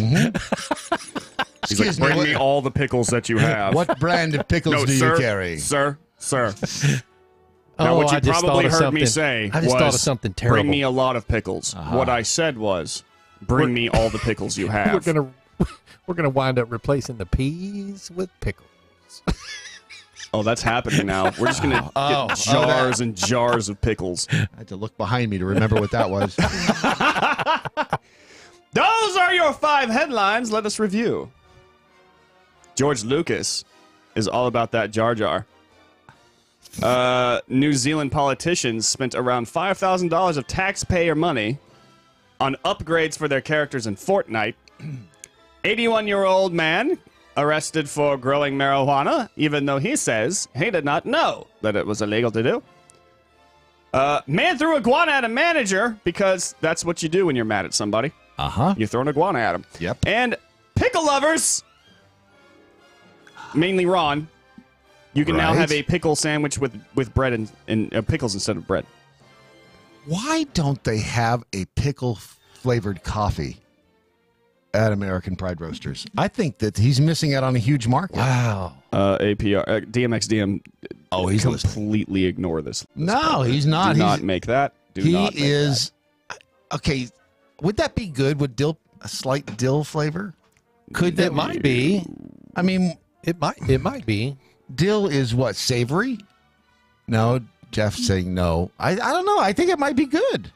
It's an herb, right? I'm being told that drinking pickle juice will cure a hangover. Yeah. Kevin John Hudgens says, pickle bread sandwich, I'd rather lick Brandon's beard. See? People know what's good for them. I like pickles, too. I just apparently am not quite as enthusiastic about them as Ron is. There's a big difference. But if you are into the other flavors of American Pride Roasters, perhaps the Brandon Morse's Code Monkey Blend bread blend. I want to see. That's what I want to do. Is I want to put the bread word in it. You want to put a bread word? I do. I want to put a bread word in rye? it. Monkey bread is what it's. Monkey bread. Monkey bread. Monkey but bread. it's monkey blend. Uh-huh. So I'm trying to add an extra word. Mm-hmm. The Cartel Bold is there. Ron's Sexual Chocolate. Which let me point out. We are out of Ron's Sexual Chocolate. That's because it's so damn good. Yeah, I'll have to admit it really is good. It's really, really good. P-Hat Pat's Peppermint Mocha. No, that's P-Hat Matt's. What did I just say? Pat. Oh, did I say Pat? Yeah, well, it's P-Hat Matt's. Apparently, I'm having a problem reading this morning. P-Hat Matt's Peppermint Mocha. It's a very loud blend of coffee. It's when it brews, it's very bold, actually. Has he said anything about having the thing on strong brew? No, he hasn't. Because his P-Hat Matt coffee is bold. He learned how to just shut up. Which is amazing. Or brew a new pot when he walks in. That may be it, too. Go to AmericanPrideRoasters.com and get yours today. Right now. What are you waiting for? Go. Shoo. All right. So we have the, which one did you think is not correct? Okay. So I'm not going to go with the Jar Jar Binks because, well, frankly, that one's too easy. I'm going to go with the Jar Jar Pickles. You see what I did there? I did. And I saw the that's pickle clever. sandwiches are fake. Pickle sandwiches? So, but then you're saying that the by definition that the Jar Jar Binks story is true. Unfortunately, I'm going with Jar Jar Binks. Okay. It would appear that we're all over the place right now. Oh, I didn't mean to start the. It's okay. It's cool. It's cool. I won't read what the fans have to say. I just stopped the drummer. Oh wow, you can do that? Yeah. Oh okay. Some people are saying the New Zealand story is fake, and then some others are saying that the pickle story is fake, and then some are saying that the Jar Jar story is fake. So it's a smattering all over the board, is what you're saying? Yeah. Okay, now you can do it.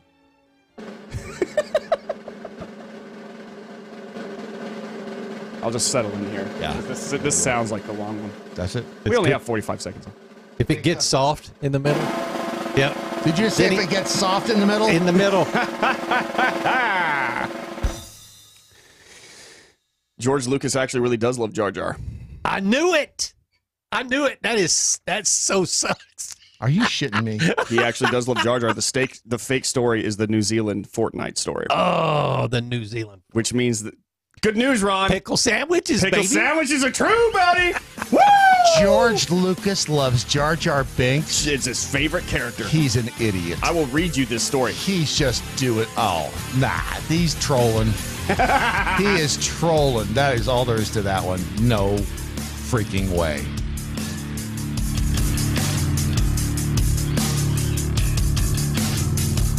A free exchange of ideas. Mojo 50. Never Forgotten Apparel is more than just a premium women's and men's clothing line. It's a movement to remind us to wear American-made and serve those who serve us. Our heroes. Never Forgotten Apparel gives 20% of their total sales to nonprofits that support homeless veterans and off-duty firefighters, and 50% to individual veterans and firefighters in need nationwide. Check out neverforgottenapparel.com. Use promo code MATT, M-A-T-T, and get 15% off your purchase. Hey guys, it's Ron Phillips with the Conservative Cartel. You know, everyone lives with a little bit of pain, but living with diabetes can be a real pain. While you may have to test your blood sugar and take insulin, ordering your testing supplies shouldn't be one more pain you have to deal with. At least it's not when you work with Diathrive. Diathrive ships the testing supplies you need directly to your home when you need them. Gone are the days of visiting multiple stores to find the right strips, waiting in long lines to purchase your supplies, or sorting through your insurance requirements to figure out what they cover. Best of all, with plans starting as low as $8 a month, Diathrive is probably going to cost you less than what you're paying today. Diathrive saves you time and money. Plus, they're pretty fun to work with, too. So why don't you give Diathrive a chance to show you there's a better way to manage your diabetes? They're so convinced that you'll love their service that they're offering your first month of supplies free. Simply type the code MATT, that's M-A-T-T, at checkout. Be sure to head out to the web right now and check these guys out. It's Diathrive.com. The U.S. is on the edge, and we're here to set it right. Join me, Stephen Airy, with Defenders Live on Mojo 50 Radio. You can find us Monday through Fridays at 9 p.m. Eastern. Mojo 50. Live free.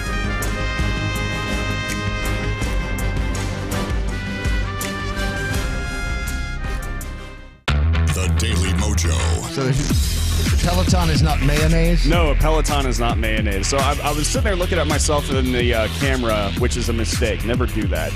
Because I always look very fat. For some reason, I do not. Chair, there's no one looks good from the side. Even Jason is not a fat person, but he sits down in this chair and he starts to look like he's had one beer too many. Yep. And so I just kind of, and I was like, all right, well, you know, I have thought that maybe it is time to start working out. You want a Peloton, and you want some Peloton and mayonnaise. So we got a Peloton. Well, I should say my fiance ended up getting the Peloton, but of course, how well does it store under the bed? That's what, yeah, because like anytime you get a workout machine, really what it becomes is like a multi-$100 to multi-$1,000 clothes hanger. Yeah. Yep. But in this case, I'm actually excited to use it, like because the way they actually set it up, like they make you want to use it a lot. Right? So that like a woman. And then finally you just get sick of it. See what I did there? You just get sick of it. Like a woman. No, but they have like achievements, which, like you can unlock because it's all electronic, Video game. Yeah, it's a video game. Yeah. And for me, because the lizard part of my brain is like, oh, I unlocked an achievement. I'm accomplishing things. I still want to get the old rowing machine, the life rower that had the video screen on it that you raced against the other rower. They don't make them anymore, but I want one. Oh, yeah. Well, the Peloton is kind of like that. You can compete with other people live. I totally get that. It's really neat. And so, we have that, and I'm excited to use it. The only problem is like not only do you have to buy the Peloton, which is incredibly expensive, right? But also you have to like buy special shoes for it because you have to lock into the bike. Yeah, you have to lock into it like some kind of space thing. See, now they lost me. And I can't wear just my shoes. My fun. I can't wear my slip-on shoes with my black socks on the Peloton. I'm out. If you can't look cool, in other words. Yes. So this whole Jar Jar Binks thing. Yes. I told you. I'm going to read it just real quick for you. The 74-year-old director. If it ends like the dolphin story, you and George Lucas are getting it. I apparently scarred Brad very bad with that dolphin and everybody story. else, not just me. The 74-year-old director made the surprise announcement at a fan event marking the 20th anniversary of Star Wars Episode 1, The Phantom Menace. It is one of my favorite movies, and of course, Jar Jar is my favorite character, he said via a video. The CGI comedy character is almost universally hated by Star Wars fans. Yes. He took place in a Huffington Post article ranking all 93 characters in the film series, while Rolling Stone magazine excluded him from its own ranking of the saga's characters, adding that if Darth Maul was a figure from one of George Lucas's worst nightmares, where did Jar Jar Binks come from? Critics described Jar Jar as a dumbed-down exercise in child-pleasing, or worse, a racist stereotype of misplaced Caribbean accent. That is so sad. Is Jar Jar racist? No, he's a stupid alien. Stop reading into everything. Yes. Actor Ahmed Best, who provided the voice and motion capture for the amphibious alien, last year revealed that the vicious backlash against the character left him close to suicide. In an emotional post, this is kind of starting to become like the dolphin story. Yes, it is. Thank you. And hold on, I was going to point out the fact, what's his last name? Best. There's some irony there, Alanis Morissette, that he played the worst character in Star Wars. Here's the funny thing is if you really think about it, it's not his fault that the character was so bad. No, but was he the voice and the guy in the suit? Yeah, he was the voice and the guy in the suit. And if you really think about it, like if Jar Jar's motions and the fact that he was able to do that with his voice was actually really good. Yes, it was just misplaced. The character was written annoyingly. The character was he was just annoying all around. Like his part, even his part in the actual movie itself just seemed stupid. Yes. And child pleasing is a very good way to put it. Because like seriously, I was a kid when I saw Phantom Menace and I thought Jar Jar was the bomb.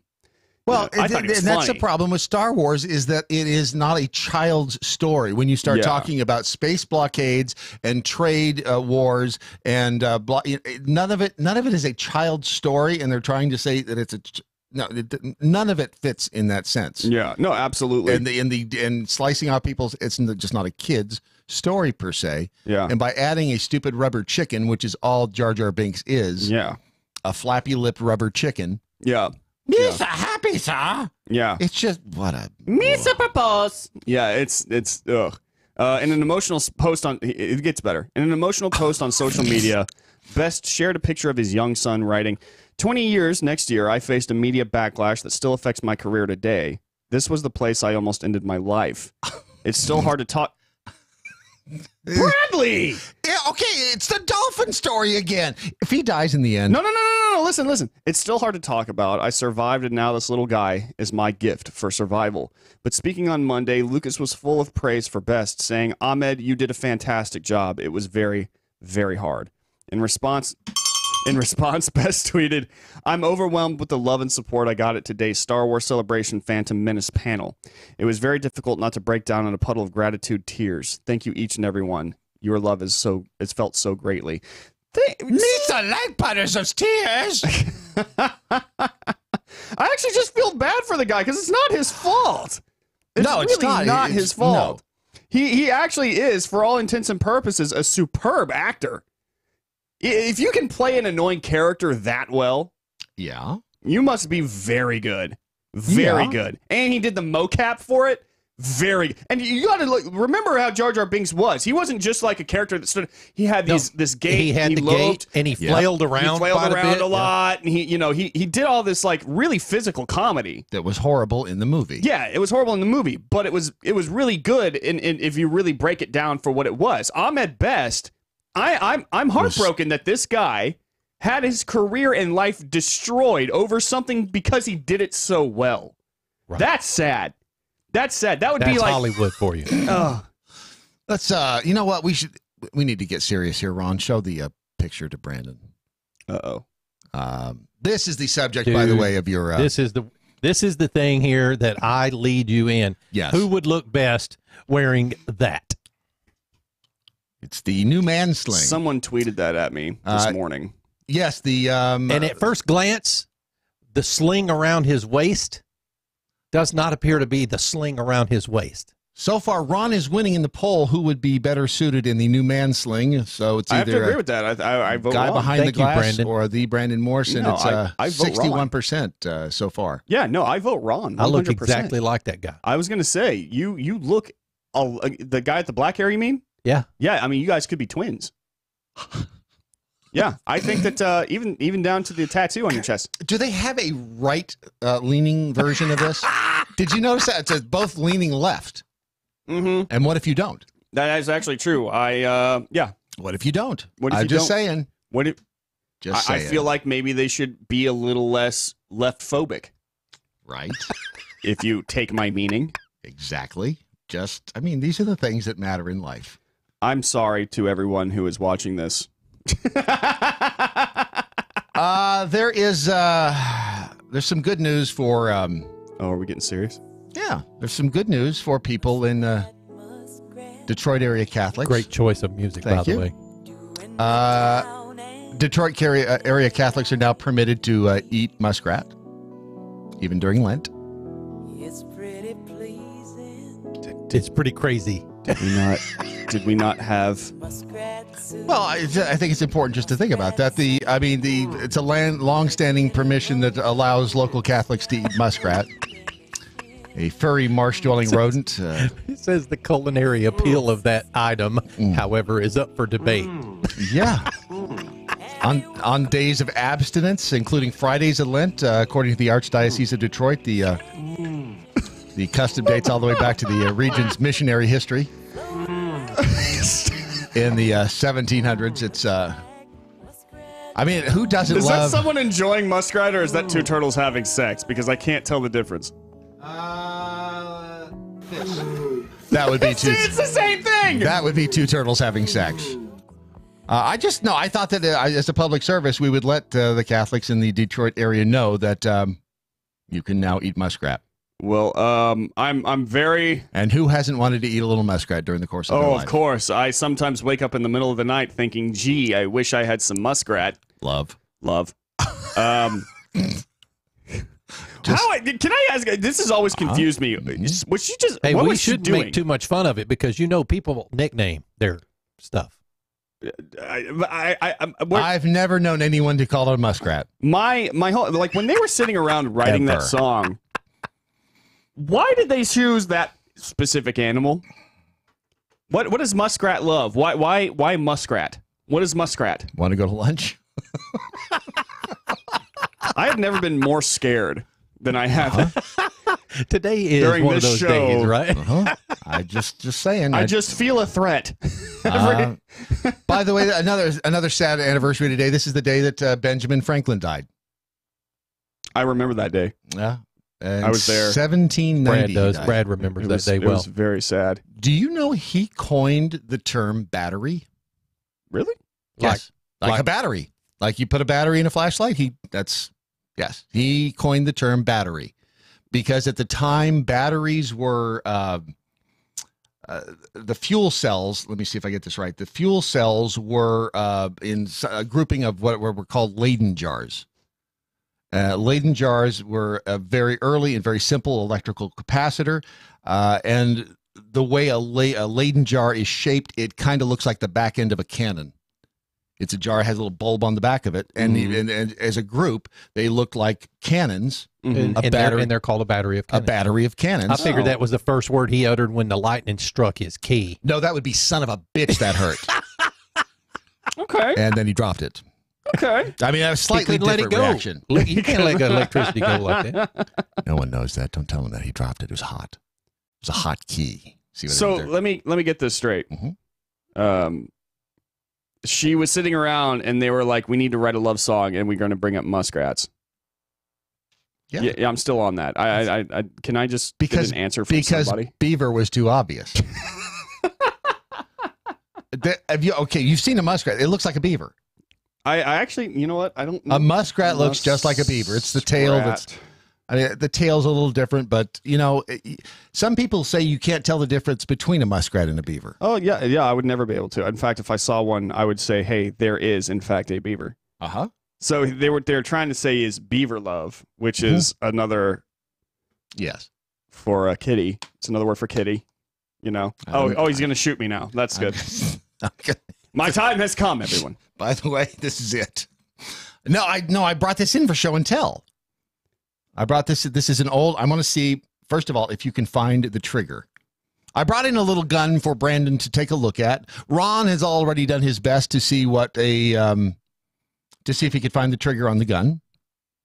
Brandon looks like he's getting very close to finding the trigger. Aha! He found the trigger. I found the trigger. That is a gun from, I believe, the 1800s. Did Brandon find the trigger? He did find the trigger. Yeah. This is a very good way to practice trigger discipline. It didn't. Like you have to. I thought that it looked like it might have been German in origin, but Brad says it's French. It's got French writing on it. It seems. Yeah, I would guess German too. Why? At first. Why? It just seems very German. Okay, what seems German about it? I don't know. It just seems kind of Germanish. It just seems kind of Deutsch. It tastes like sauerkraut. Like this would be wielded by a Deutsch bag. Okay. Well, it is actually a gun that was a Deutsch bag.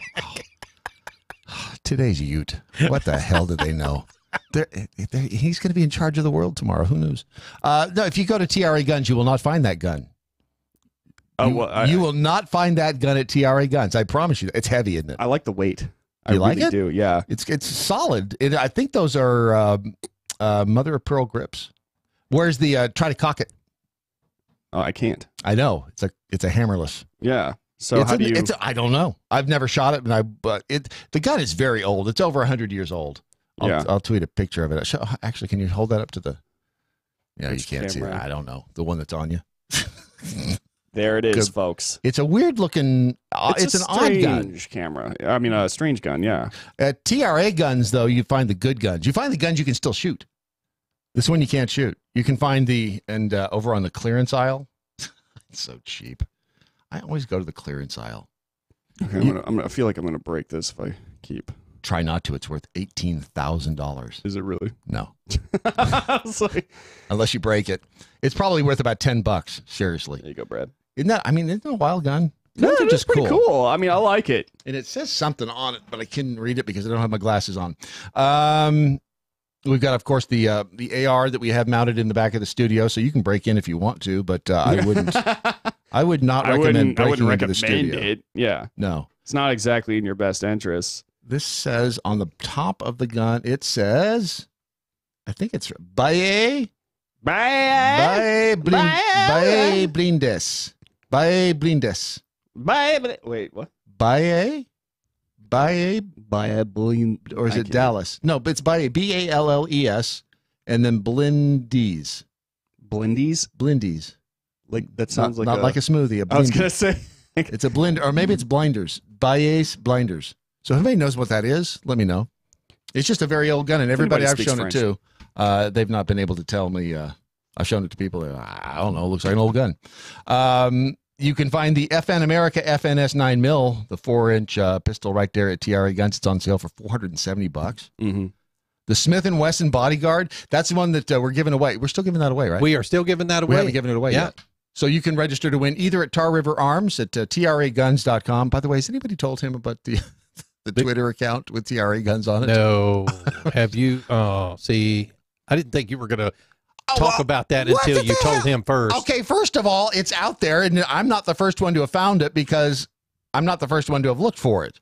Yeah, I promise we need to you call that. Kurt and tell him. I told Tom about it. It's just a little weird. By the way, when you talk to the TRA guy, guns, I mean Kurt. Yeah, he speaks very highly of you. He knows your name. Well, I'm a horrible person, as we all know, well, that's true. and I can't remember anybody's name to save my life. Neither I can hardly remember yours. I know. I have the same problem. But I love, because that gun just reminded me of this. I love the New Army 1850 Remington revolver. The New Army. They've remade it now so it takes 45 ammo, but it might be one of the prettiest guns I've ever seen in my life. Really? And if they sold that, I would buy it from him. I'm just throwing that out there. Really? Yep. Yeah. Okay. Have you ever seen it? No, I've not. I'm hoping you'll show us a picture of it. Yeah, I'm going to. Very right nice now. Of you. At TRA Guns, you'll find first of all, it's the most convenient gun store on the planet because you can look at a lot of these guns in 360 degrees. You can spin them around right there on the screen and see what they look like, backwards, forwards, upside down, the whole 9 yards. And not only that, but the prices. Do your research. Look online, see if you can find it cheaper. Look at your local gun store, see if it's cheaper. Mm-hmm. And then they will actually ship it to you. If you buy one from TRA, they ship it to your local FFL, and then you pick it up there. And the customer service is amazing. They're opening a brick and mortar over in North Carolina. North Carolina.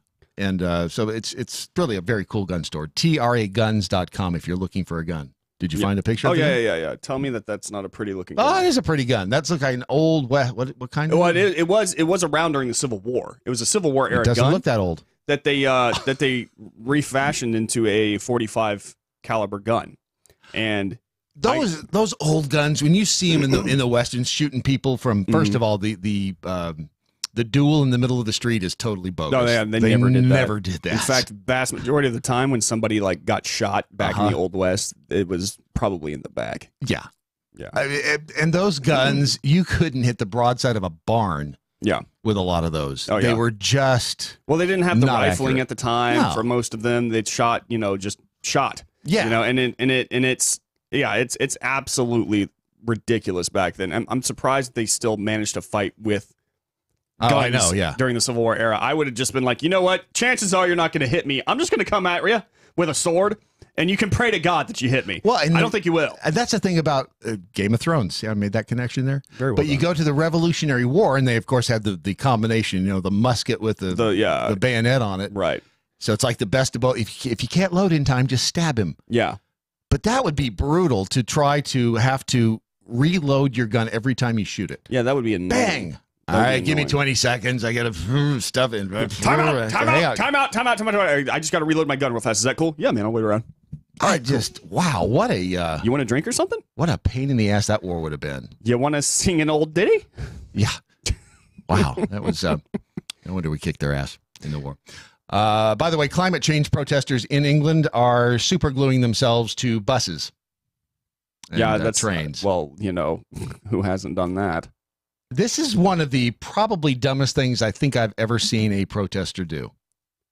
And they've done some dumb stuff. Mm-hmm. So they glued themselves, and this is, by the way, to protest climate change. Of course.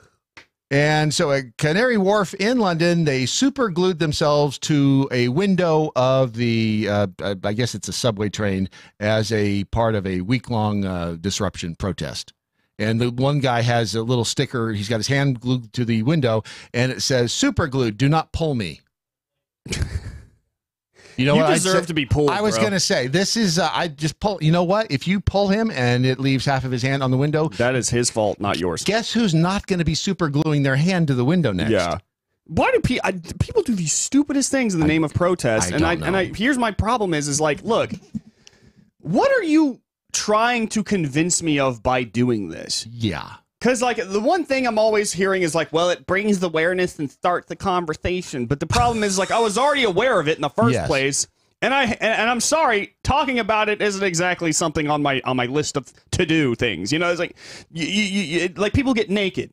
Yeah. You're running naked through the street, or I'm you're good with that. as long as they're hot. But that's just it, Brad. They're never not. hot. You're right. They're not. They're not. They're getting naked and they're like, well, we're raising awareness for cruelty to animals and like cows. They're slaughtered every day. Don't you know? Like, have you ever seen how cows are slaughtered? It's probably, I would love to go out like a cow goes out. All right. It's quick. It's quick. It's painless. They don't feel a damn thing. Have you ever watched the movie Temple Grandin? Can't say that I have. So Temple Grandin was a woman who was born with autism. Okay. She's on the spectrum, and she found out that she has a very strong connection with cows. She can understand them very well because she herself, I guess, like the way that her brain functions, it's very cow-like. So, like, whenever she needs or feels like she's in danger, something like that, she goes into what's called her hug box. Okay, it sounds very odd. Okay, go ahead. Well, like when you were a kid, you felt like if you were scared, you ran to your mother or father, and they would wrap you up, and you would feel they would punch me in the face, and I'd fall down crying. Right, exactly. So, but for normal kids, yes, you run to the safety of your parents. Right, and they would hug you and squeeze you, and you would feel safe. Right. Well, Temple Grandin, being on the spectrum as she was, she did not want to be touched by people, but she still needed that sensation, so she built this contraption that would essentially help her feel squeezed in and safe, and she could pull this little lever and it would help her, So it's a box that closed in on it. Right. And what eventually happened is she found out that cows operate in much the same way, believe it or not. And through that little entryway, she was able to really kind of see how cows think and the way they process information and yada, yada, yada. And she took a huge interest in them. Yeah. And she went to a slaughterhouse where she found that they were like the way that cows were treated was just straight up cruel, like because many people didn't understand or know how cows think or work.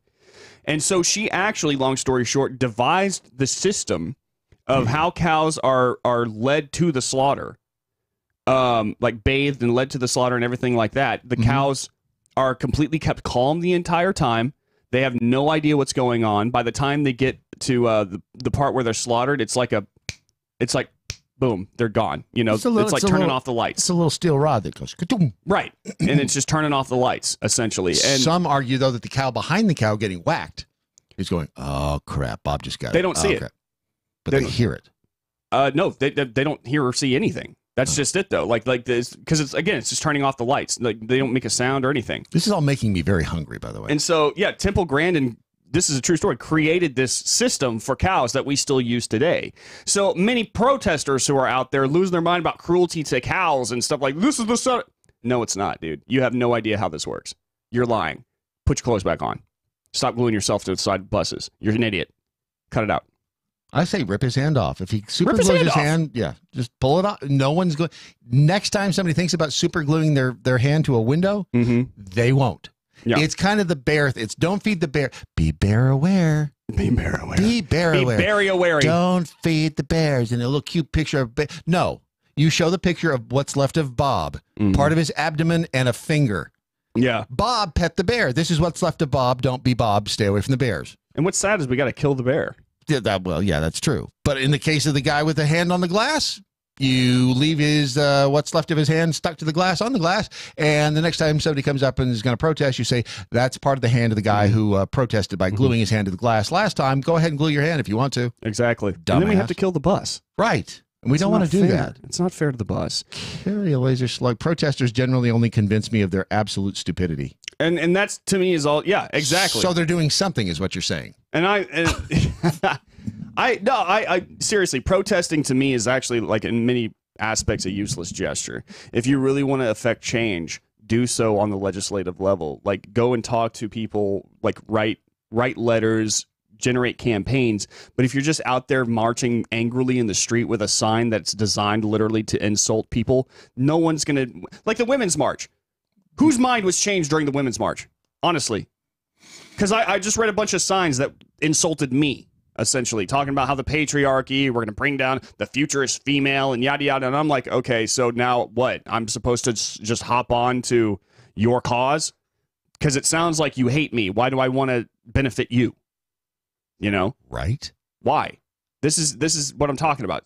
Everyone should stop it. Stop protesting. Just stop it. Be useful. And the other thing is, like, protesters, especially the leftist variety, what do they end up doing? They end up encouraging a whole bunch of people to take it further than it needs to go. Glue their hand to a window. Well, not just that, or break it. You know, like, break the window. Why are you breaking the window? Why are you setting this guy's car on fire? He didn't do anything to you. Why are you destroying local businesses? All in the name of what? Social justice? Screw your social justice. Yeah. Idiots. You know what has more bacteria than a toilet handle? My beard? Yes. No, not your beard. Oh, a cell phone. A cell phone? A cell phone has 18 times more bacteria than a toilet handle. Mm-hmm. That's why you don't put a toilet handle up to your head and say hello. But you do put your cell phone up to your head and say hello. You know what doesn't? Yeah, they've actually perfected a way at patriotmobile.com to eliminate all bacteria on cell phones. Oh, really? No. No. They've not done that. What they've done, though, is taken the money that you pay them every month and make sure it's not turned into dirty money. Dirty money? Dirty money. Dirty money that goes to fund things like Planned Parenthood and all those wacko leftist causes.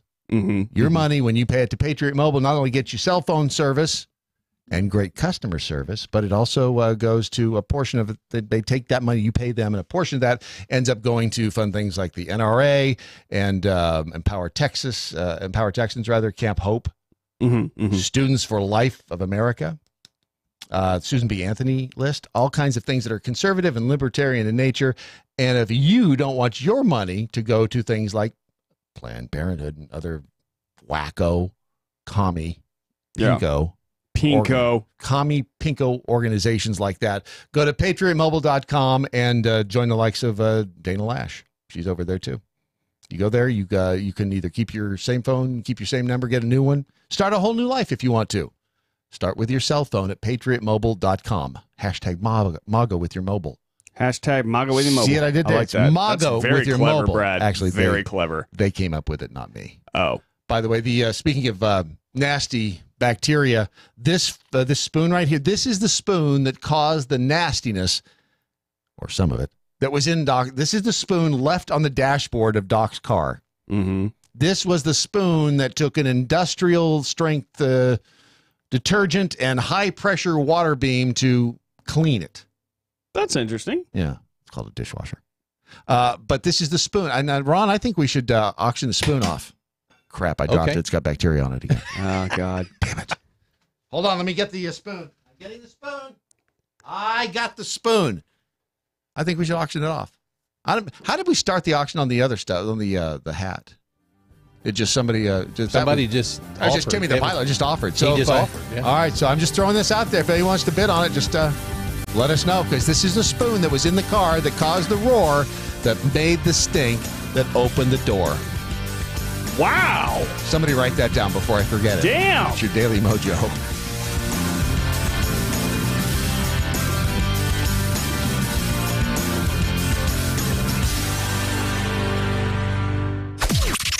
This is the seditious, rabble-rousing, liberty-loving, home of fun, entertaining, and compelling talk. Mojo 50. News this hour from townhall.com. I'm Rich Thomason. With the 20th anniversary of the Columbine High School massacre fast approaching, police in Colorado hunting for an 18-year-old woman who they say seems preoccupied with the 1999 attack. We identified Miss Sol Pais as having traveled from Miami. She has made some concerning comments in the past. She has expressed an infatuation with Columbine and the events, the shooting there that happened tragically 20 years ago. The FBI's Gene Phillips says Pais purchased guns after arriving in Colorado on Monday. Some schools in Denver and the surrounding area closed today. The French Prime Minister says the government will take a series of steps aimed at securing the financing and accelerating the renovation of the fire-damaged Notre Dame Cathedral. Almost $1 billion donated for the project so far. Its rector says the landmark church will be closed for up to 6 years. The Mueller report will be released tomorrow. White House Counselor Kellyanne Conway predicts a big letdown for those who have been pushing the Russia collusion narrative. We know what's not in the report. Collusion, no criminal conspiracy, no indictment coming. I know that's got to be a little bit disappointing for those who wasted 22 months and 25 million plus looking for it. Attorney General Barr releasing a redacted version of the report, blacking out sensitive information like grand jury testimony. Democrats still pressing for release of the entire unedited report. Well, it apparently happened after some kind of dispute. Police in Philadelphia say a driver rammed his vehicle into a crowd of pedestrians. 6 people hurt, a suspect in custody. The trade deficit dropped 3.4% in February, falling to $49.4 billion.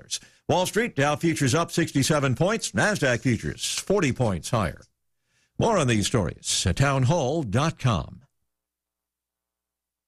Take the pain out of ordering your diabetic testing supplies with Diathrive. Diathrive ships the testing supplies you need directly to you when you need them. Best of all, with plans starting as low as $8 a month, Diathrive is probably going to cost you less than what you're paying today. Diathrive is so convinced that you'll love their service, they're offering your first month of supplies free. Simply type the code DOC, D-O-C, at checkout. Diathrive.com. That's D-I-A, thrive.com. You get great service and you do some good in the world with Patriot Mobile. Sign up for a Patriot Mobile account today. Start saving money, get great coverage, and do a little bit of good because they support companies, organizations, and candidates that you like. It's patriotmobile.com/doc. patriotmobile.com/doc. A former Democratic National Committee member told Politico on Monday that he will become National Senior Advisor to the Draft Beto campaign. That sounds like a horrible beer, probably a Pilsner. The Defenders with Stephen Airy, tonight at 9. Mojo 50. Wow. Hey, guys, Ron Phillips from the Conservative Cartel. I want to tell you about a new weight loss product that's quickly becoming part of our Mojo 50 family. Okay, so it was launched by this Texas company who have taken the good stuff in olive oil and created a patented product that helps people control their appetite and lose weight. That's right. It's also a big help to keep the weight off. In a 6-year study of former contestants from The Biggest Loser, you remember that show? It showed that when you lose weight, your body actually thinks something bad has happened and it fights back by slowing your metabolism and boosting your appetite. Rid-U-Zone, that's R-I-D-U Zone, contains a patented ingredient that has been shown to boost metabolism and reduce appetite while helping you burn fat. If you are struggling every day with cravings, try Rid-U-Zone. It makes it so much easier to control your appetite and not think about food all day. That's my problem. For a short time, we have a 30% off deal for our show. Just go to riduzone.com and enter code MATT. That's M-A-T-T. Again, that's riduzone.com. R-I-D-U-Z-O-N-E.com. Rid-U-Zone.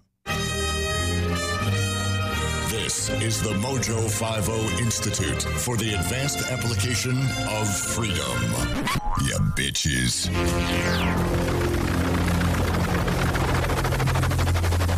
The mothership has landed. Seriously, the jackholes really need a hobby.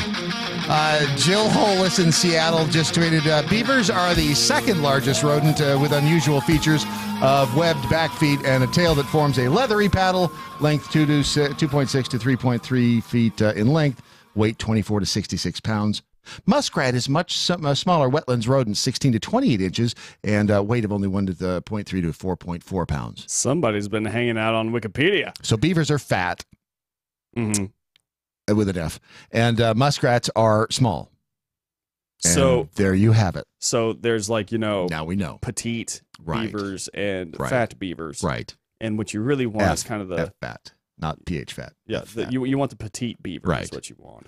Apparently they might not agree with the auctioning of the spoon on Mojo. Izzo's penis, all spoons being auctioned off must be auctioned off over Spoonie Radio. By the way, I always like naming those Twitter accounts like that when we have a guest about to come on the line and they're on the phone and they're listening and they're like, "What in the hell have I got myself? What kind of a program have I put myself upon?" Mike Sear is the owner and the proprietor, the engineer, if you will, of it's railfan.com, correct, Mike? No, good morning. It's virtual railfan. I'm sorry. Yeah, I knew I was forgetting. I don't have it in front of me, and I knew I was forgetting a word in there. Virtualrailfan.com. When I was growing up, I lived in an apartment complex with my parents, and there was a guy that lived in an apartment a couple of doors down, and every afternoon, he would, like clockwork, about 10 minutes before 3 o'clock, he would be seen walking out his front door with his camera. There was a railroad track about 300 yards probably from the apartments, And he would go over there and he would take pictures of the trains every single day of the week. And he was a dedicated railway fanatic. He loved trains. What is it about trains, and how did you start virtualrailwayfan.com? I mean, there are apparently a lot of people who just love looking at trains. Right now, we're averaging about 6.5 to 7 million people every 28 days from about 200 different countries. Wow. Say that again. So how we're many? basically Hold on. How many? 6.5 to 7 million people every 28 days. I am in the wrong I mean, I love business. trains, but I don't know where all these people are coming from. Wow. That is amazing. That's Yeah. a lot of people. Well done. Yeah, no kidding. Yeah, I mean, we're basically the NFL package for folks that like to watch trains. All right, so how long have you been in this business?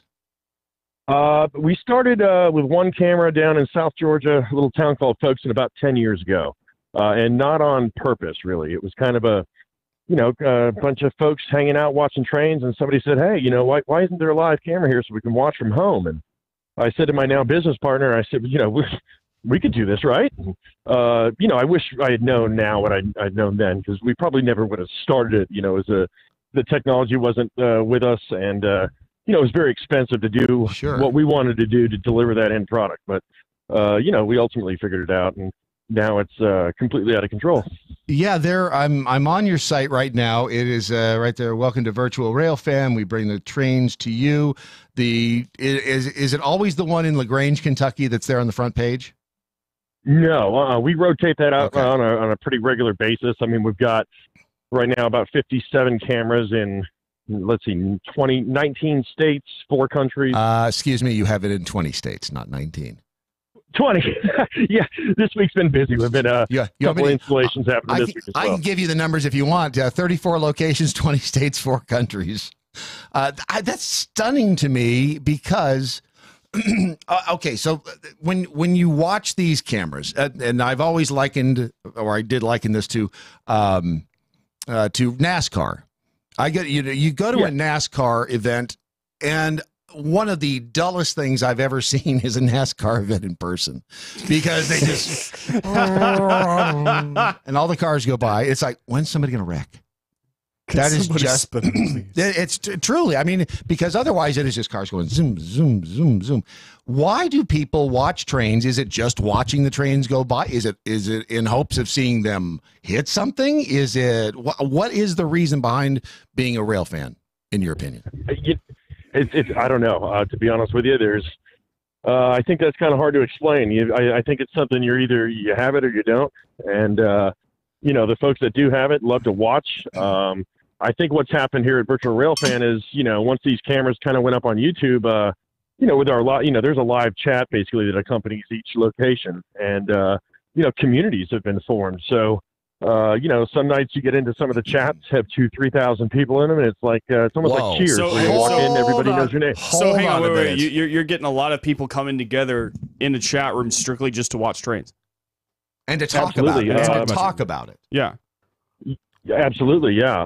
And it's and of course, there's some off-topic chat as well, but the primary focus is obviously the trains. But there's a little town in Missouri called La Plata.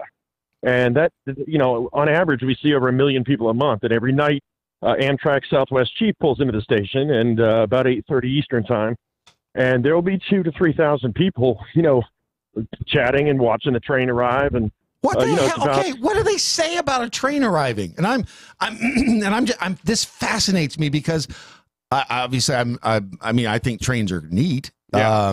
We have an unusual connection to trains here in the studio.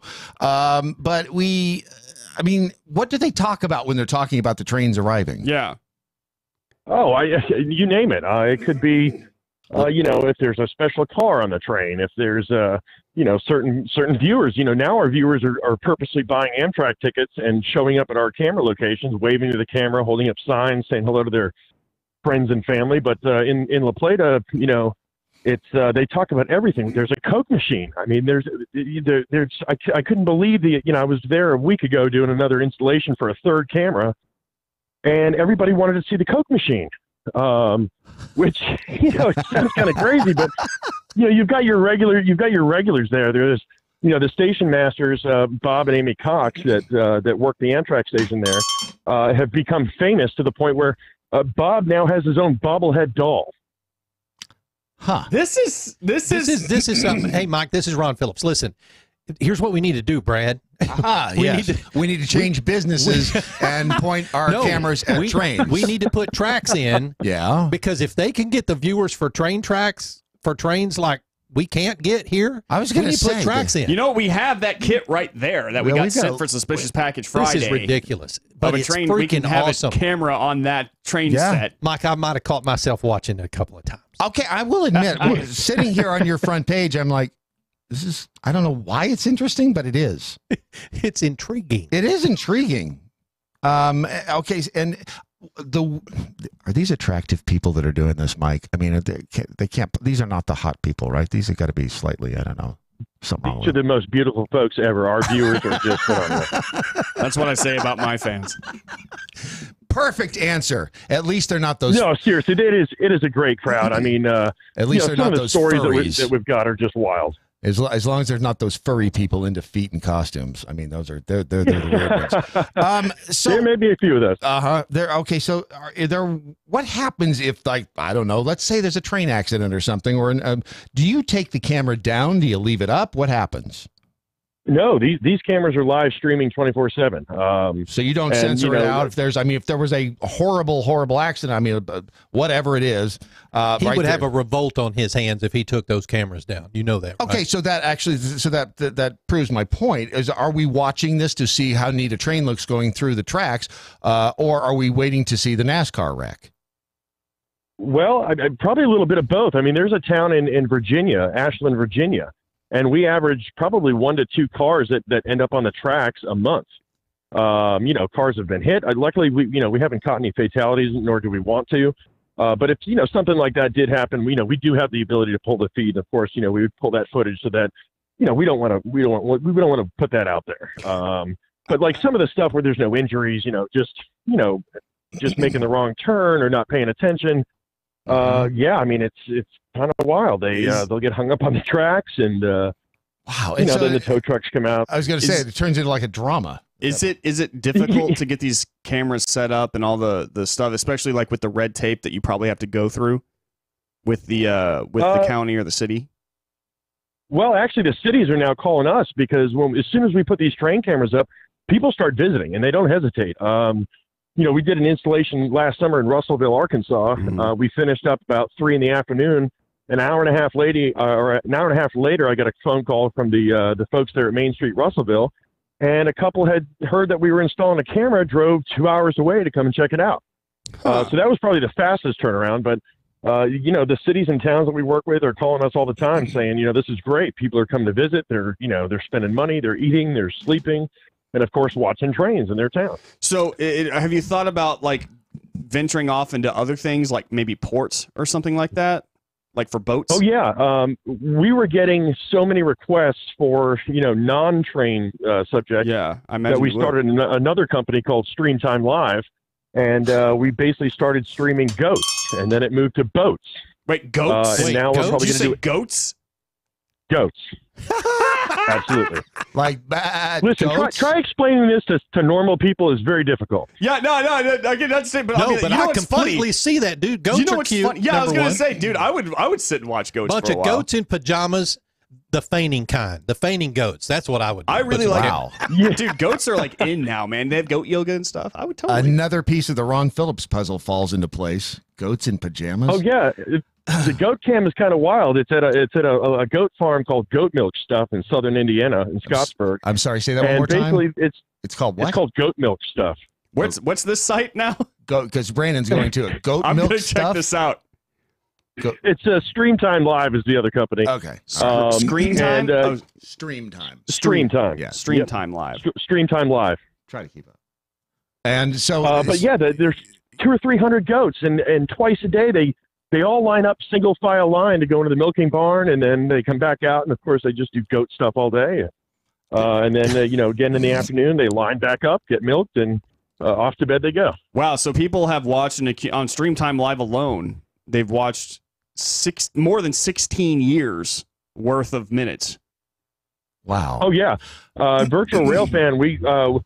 We're over 2,022 years of video, minutes of video watch. It adds up to being over 2,000 years. Wow, you're combined. You're not kidding, because I'm at the goat. I'm watching the goats now, and there is a chat room in here that is alive. Well, and my Beth's sister just texted me. She says it's a huge deal. This being the railway fans, it's a huge deal to a lot more people than you think. Rhett, her son, is big time into trains, but he goes out to the train tracks. He's watching them there. It's the difference here to me is the watching the camera online of the trains going by online when you're just sitting at home and then chatting about it. That to me, or even the goats or whatever. The from a business standpoint, where do you put your cameras, and how do you? Or is that like a trade secret? How you get, how you place your cameras? Do you climb? No, not at all. Where do you place them?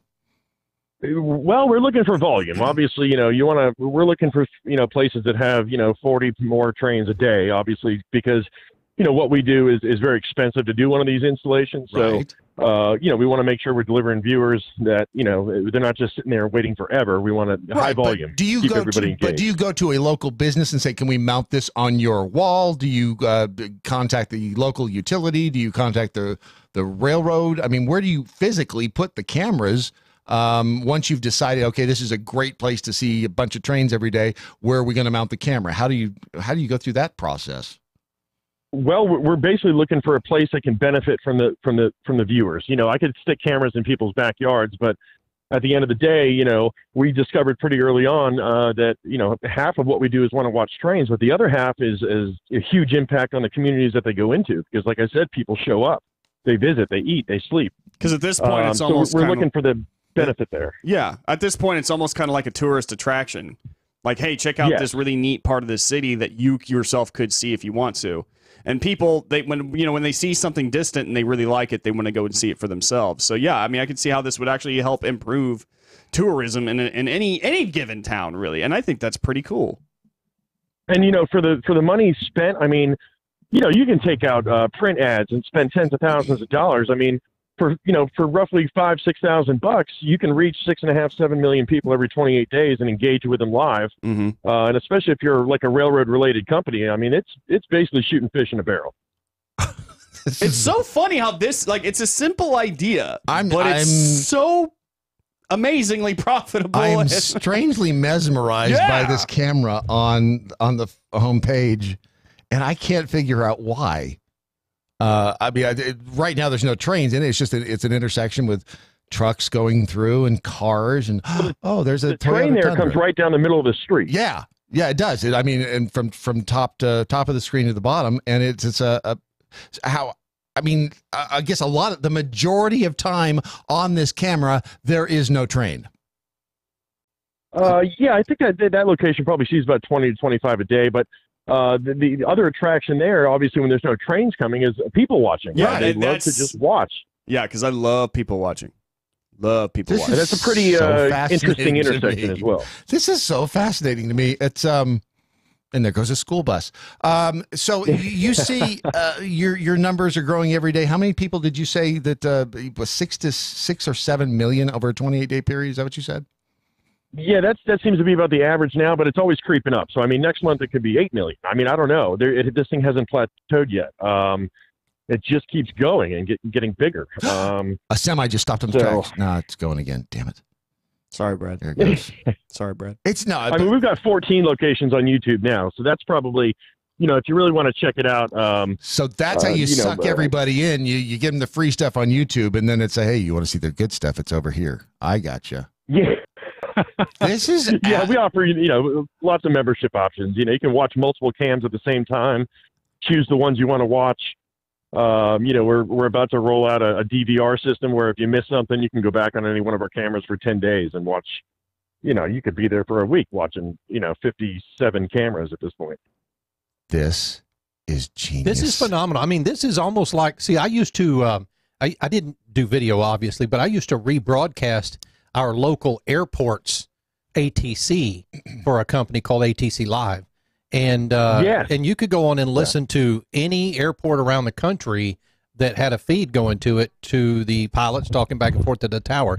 This adds the video aspect to it, and people love watching live cameras. It's crazy. They do. I'm sitting. I'm like hypnotized watching this train and watching that's the this thing, camera. Brad. Everybody gets that way. Everybody's like, maybe something will happen, maybe it won't. Right. But this is everyday life in the place that you're not, and that's what people like about I guess that's what it is. It's virtualrailfan.com, and you have memberships starting at how much, Mike? Membership start, I think, as cheap as about $14 a month, and that gets you access to every camera that we have. Well, that's only 50 cents a day. All the features. That's less than a cup of coffee a day. Yeah, much less actually than a cup of coffee a day now. Several of our viewers have given up cable. They've canceled their cable subscription because they just basically sit and watch our network. But at the same time, they can engage live with other people. Those are the people we want to have on the show, Brad. Those are those the people freaks. right there. If you are giving up cable to watch, there's wrong. See a therapist. This is. Oh yeah, listen. I still don't get it. I'm still scratching my head every day, going, "What happened?" I used to have a real job. I wish I had been as smart as you to come up with this, because this is Mike, when genius. Brad brought his computer to me the other day, and he says, "Look at this." And it was one of your cameras, and we were looking down, and he said, I got to get this guy on the show. We sat there and watched that camera for 10 minutes. I'm not even joking. And we're both working our butts off every day, but we got locked into it just watching the camera. It's phenomenal, and this is fantastic, Mike. Mm-hmm. So it's virtualrailfan.com, and again, plans starting as low as $14 a month. That's less than a cup of coffee a day. Much less. Mike, thank you for joining us this morning, and you've had enough good ideas for one lifetime, so the next good one you come up with, give it to us. Yep, pass it on down. Yeah. Listen, thanks for having me. I really appreciate it. Absolutely. We'll talk soon. Mike. Thanks, Mike. What a genius. Yeah, seriously. What a genius. Why always look at something and go, damn it, I'm in the wrong business. Seriously.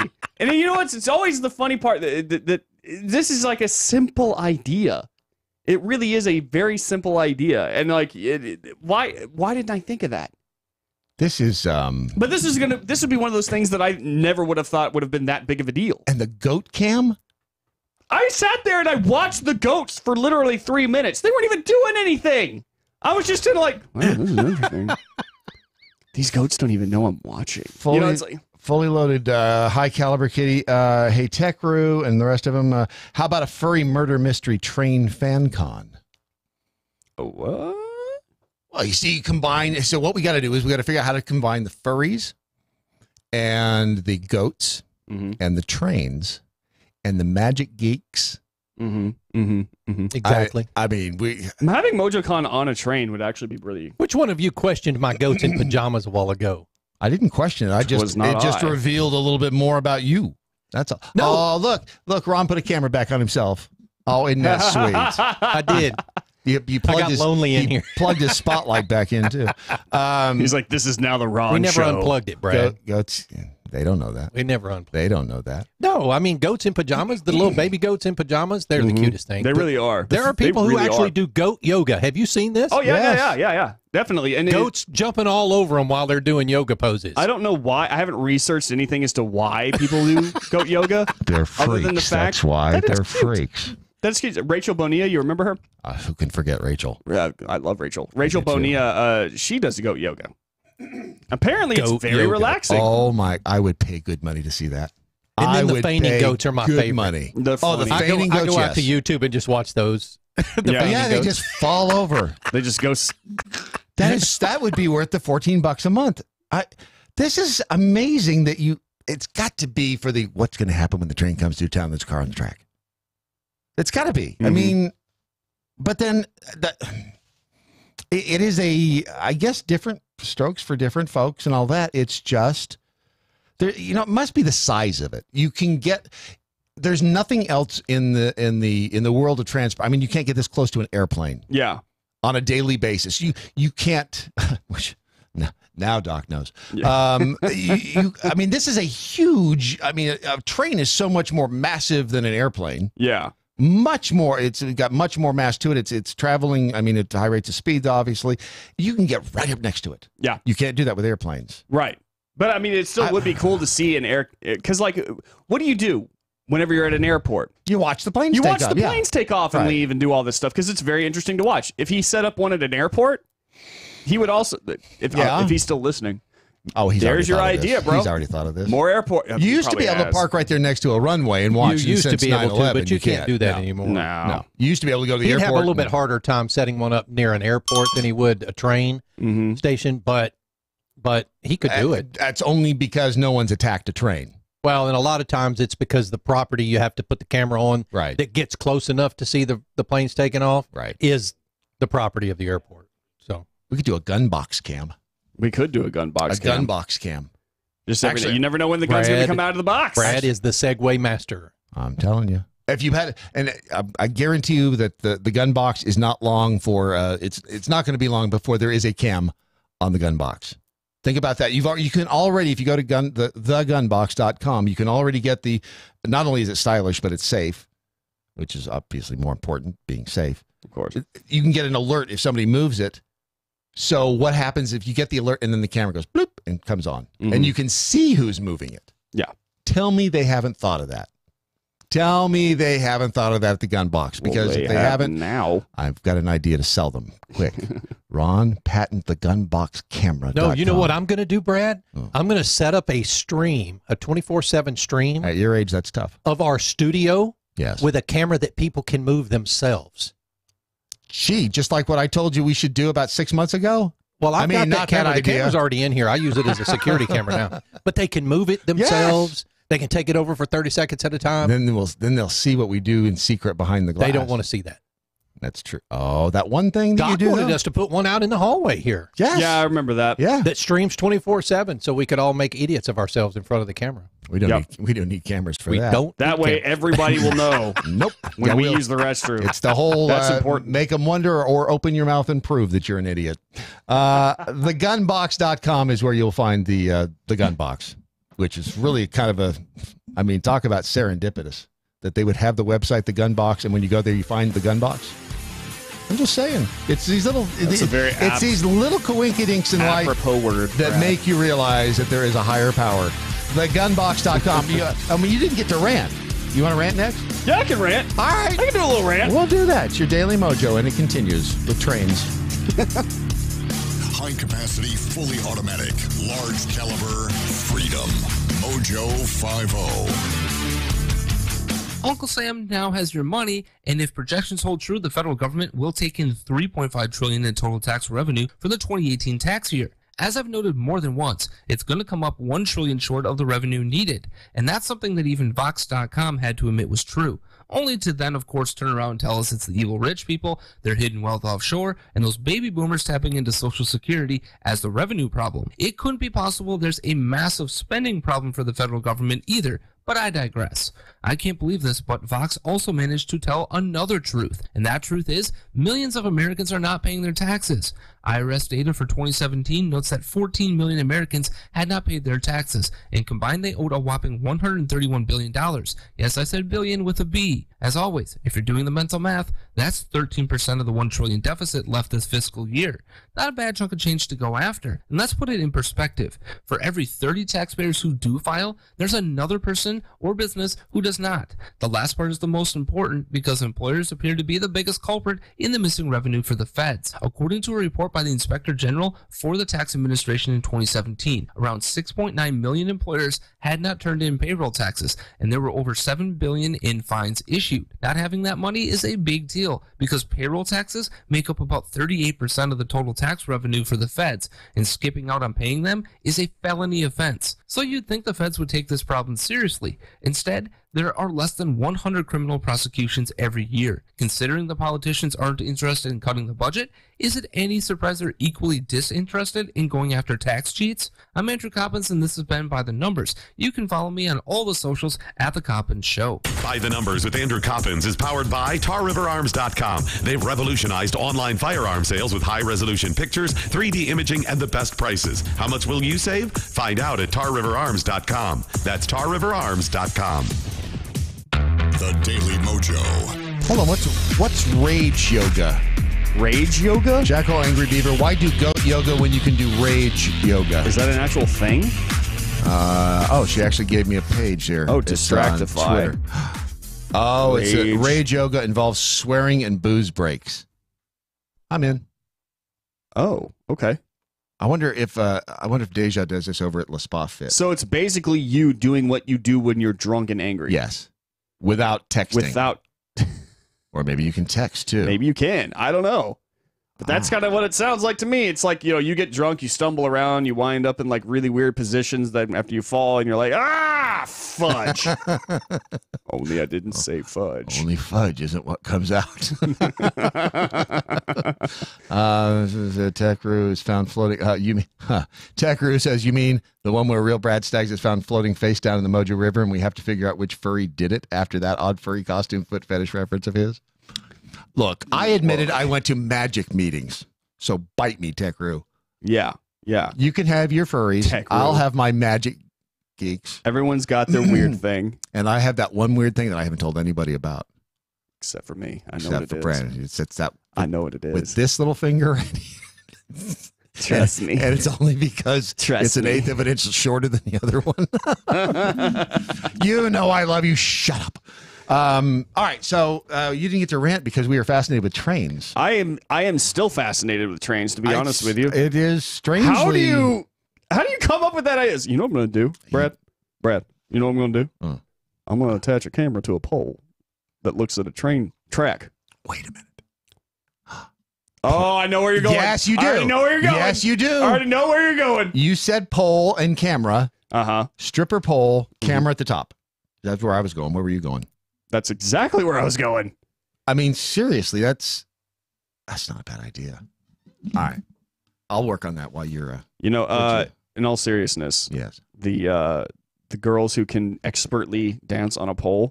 That is a skill. That takes some serious skill and some serious strength. Yes, and I've got to tell you, I am impressed. Yep. I am impressed. Folks, I'm a little taken aback. I'm a little angry. I'm a little shocked. Even for me, I don't typically get shocked, but this is a little shocking. And I hope that after you read this, you'll see what I'm talking about. This is up at redstate.com right now. If you want to follow along. That's redstate.com, and make sure that you search for Brandon and click on his stuff. Redstate.com. Democrats apparently, you know how all the outrage surrounding Ilhan Omar has been. Yep. Because of what she said about the 9/11 controversy, and even now, like the Notre Dame thing, it was like you could have. She just called it art and architecture. She didn't actually She knows how to rile up the crowd. She really does, and because she knows how to rile up the crowd, apparently Democrats love her. That's where this whole thing, and I would say it surprises me, but no, this should not surprise you at this point in time. However, it could shock you. It disturbs me. So I was minding my own yesterday, like I do, when I was searching for articles to write about, and I stumbled across this article from The Hill. And honest to God, I thought that maybe I could use it for headlines. Mm-hmm. But it's just so ridiculous that I kind of wanted to make it its own thing. It needed a stage of its own. It needed a stage of its own. Y'all, apparently, according to The Hill, Ilhan Omar, ever since her 9/11 comments, which caused a massive amount of controversy, as they should, has caused Democrats to essentially jump on board with her fundraising attempts. And she has now gotten over $800,000, according to her FEC filings. So let me go ahead and review what happened. If you'll recall, Ilhan Omar was at a CAIR event, which is a CAIR, CAIR, is essentially a pro-Islam group that is it's essentially like a lobbying group for Islam. All right, and they are very pro-terrorist. They like Hamas. All right, and Ilhan Omar was a keynote speaker. Mm-hmm. During this entire thing, she's talking about how Muslims and stuff are treated, and 9/11 comes up, and she described 9/11, the terrorists who attacked people on 9/11, remember, killed about 3,000 people, innocent people, not troops or anything, like 3,000 innocent people, as some people who did something. Yeah. Which, if I don't know if any of our listeners have family that were in 9/11 or lost anybody during that day, but it was one of the worst atrocities we've ever experienced in America. And she basically just flippantly called it like some people who did something. Like, oh yeah, it was a thing that happened. You know, I went to the grocery store, bought some Cheez-Its. My dog my dog chased a ball that I threw. Oh, and some terrorists killed people, like 3,000 people. That's kind of how it came out.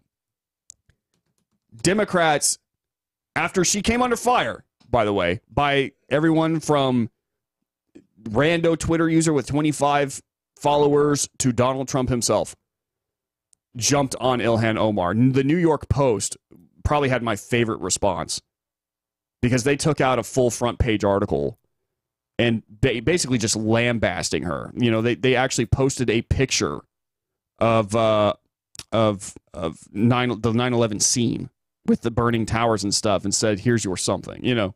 And right.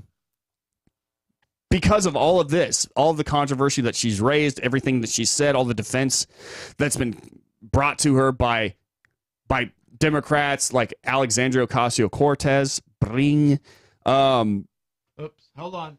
Hold that thought. Who? Alexandria Ocasio-Cortez. That one. Very well done. Thank you. Excuse me, breaking news.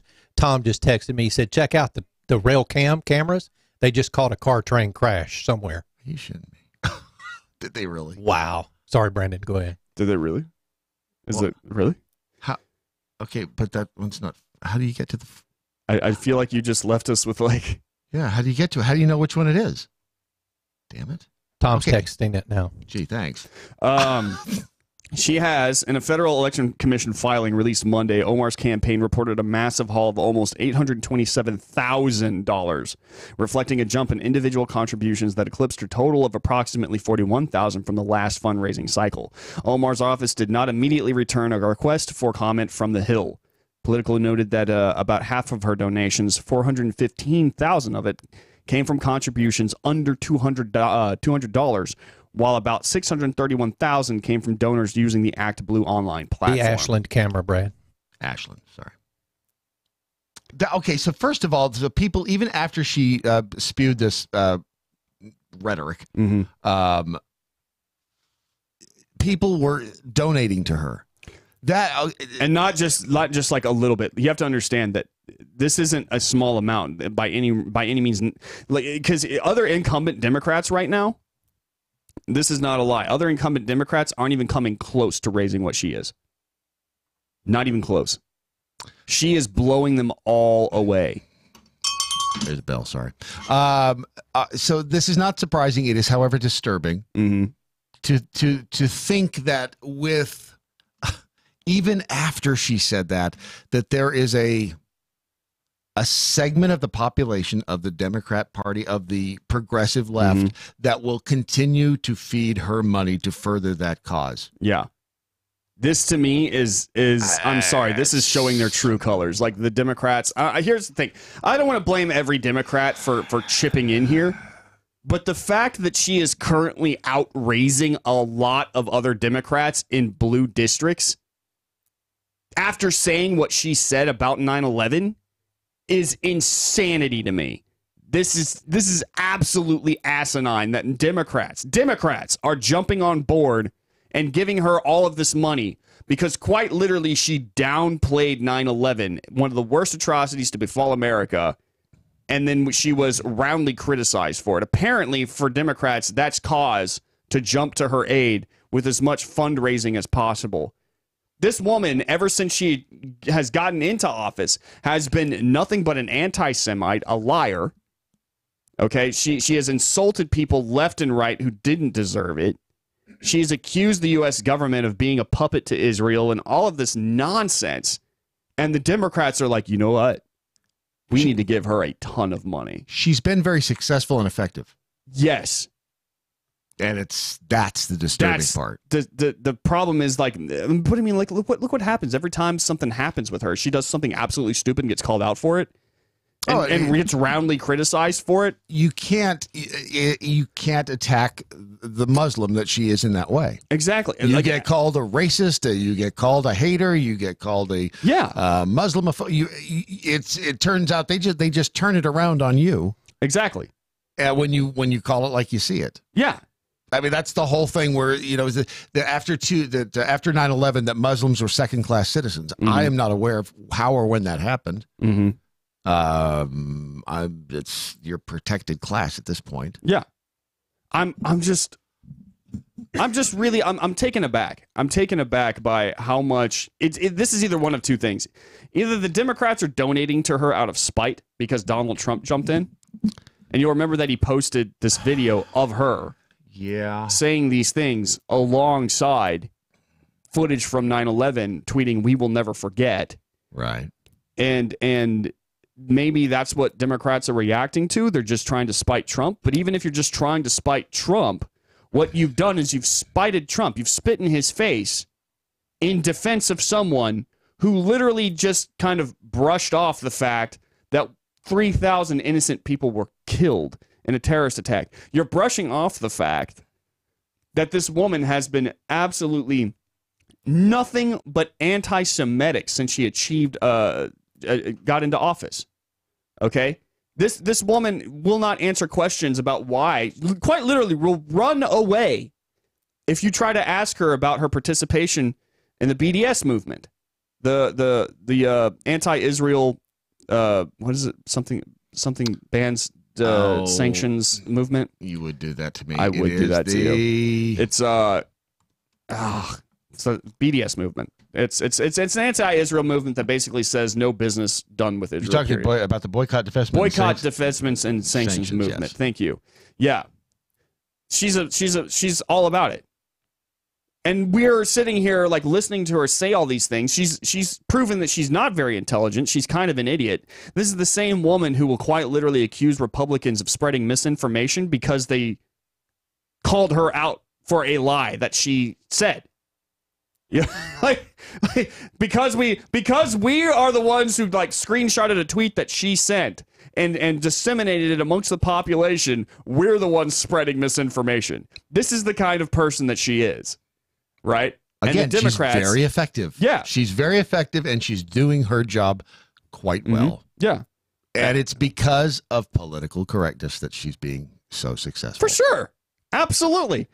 Speaking of political correctness, I'm just going to move on because, God, that's so stupid.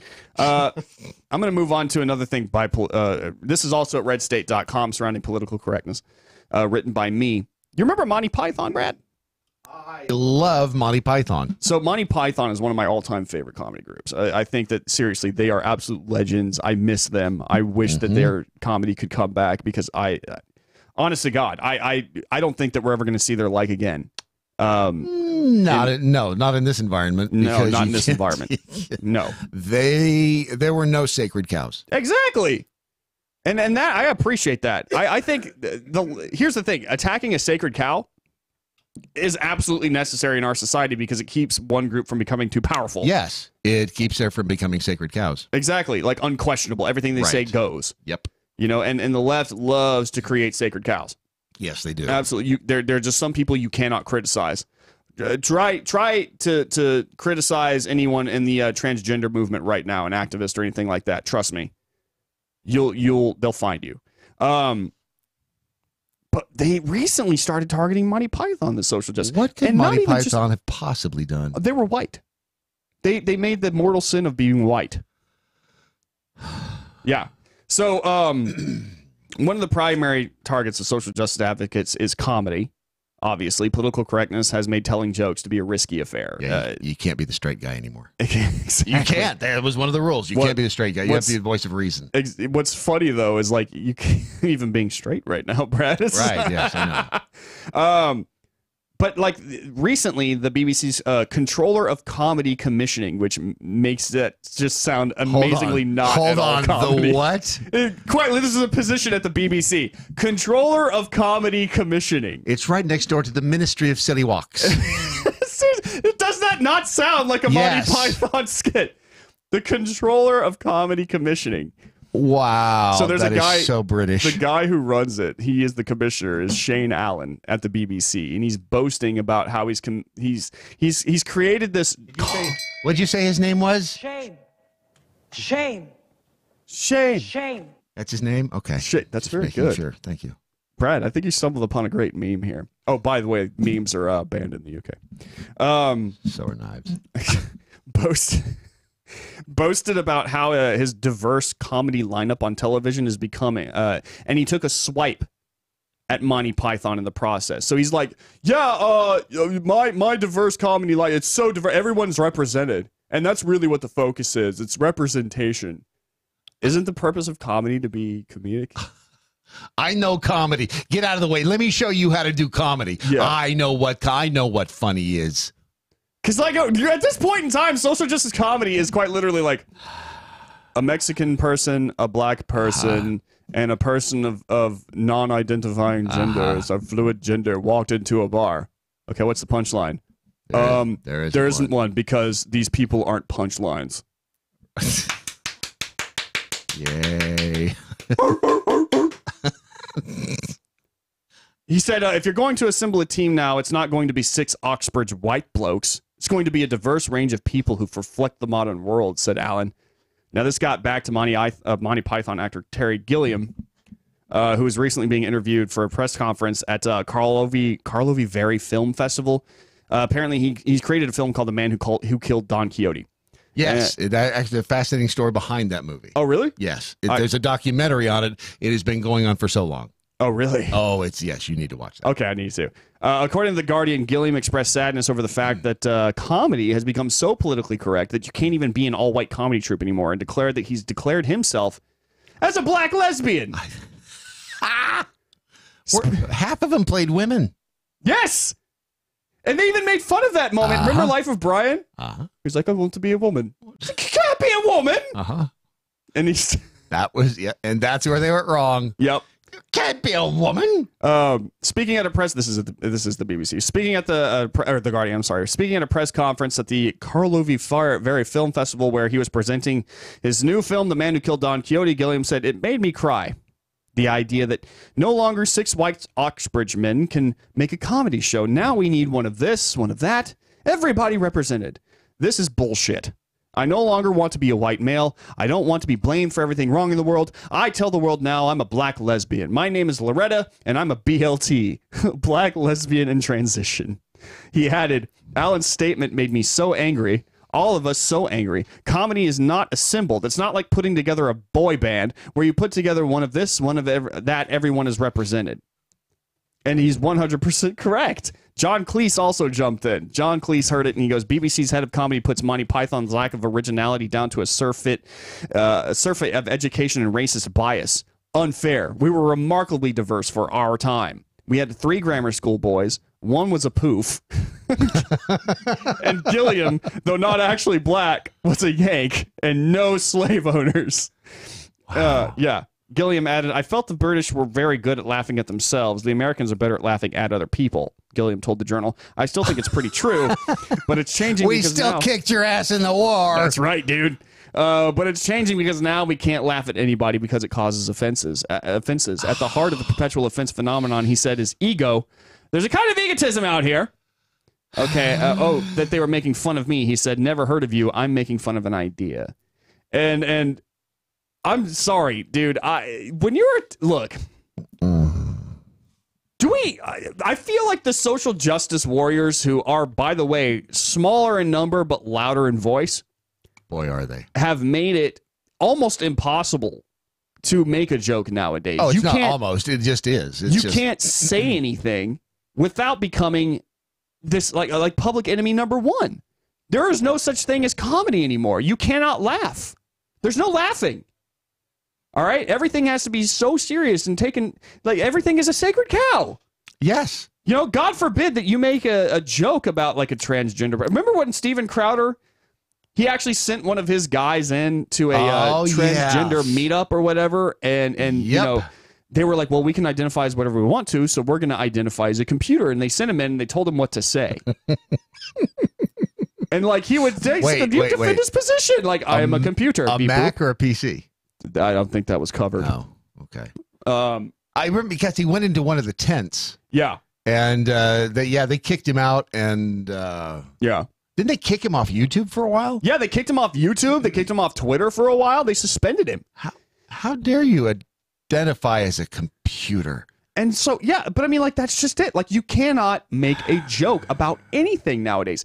Everyone, with the exception of men or white people or straight people, they are, I mean, they're sacred cows. If you even remotely say anything bad about the black community or single mothers, oh yeah, you're a racist. You're a racist, or you're bigoted, or you're ignorant, and you know you don't respect women, and it's like, dude, chill the hell out. All right. Look, I actually wrote this yesterday about Michelle Obama. Michelle Obama made like cracked jokes about single fathers. Right?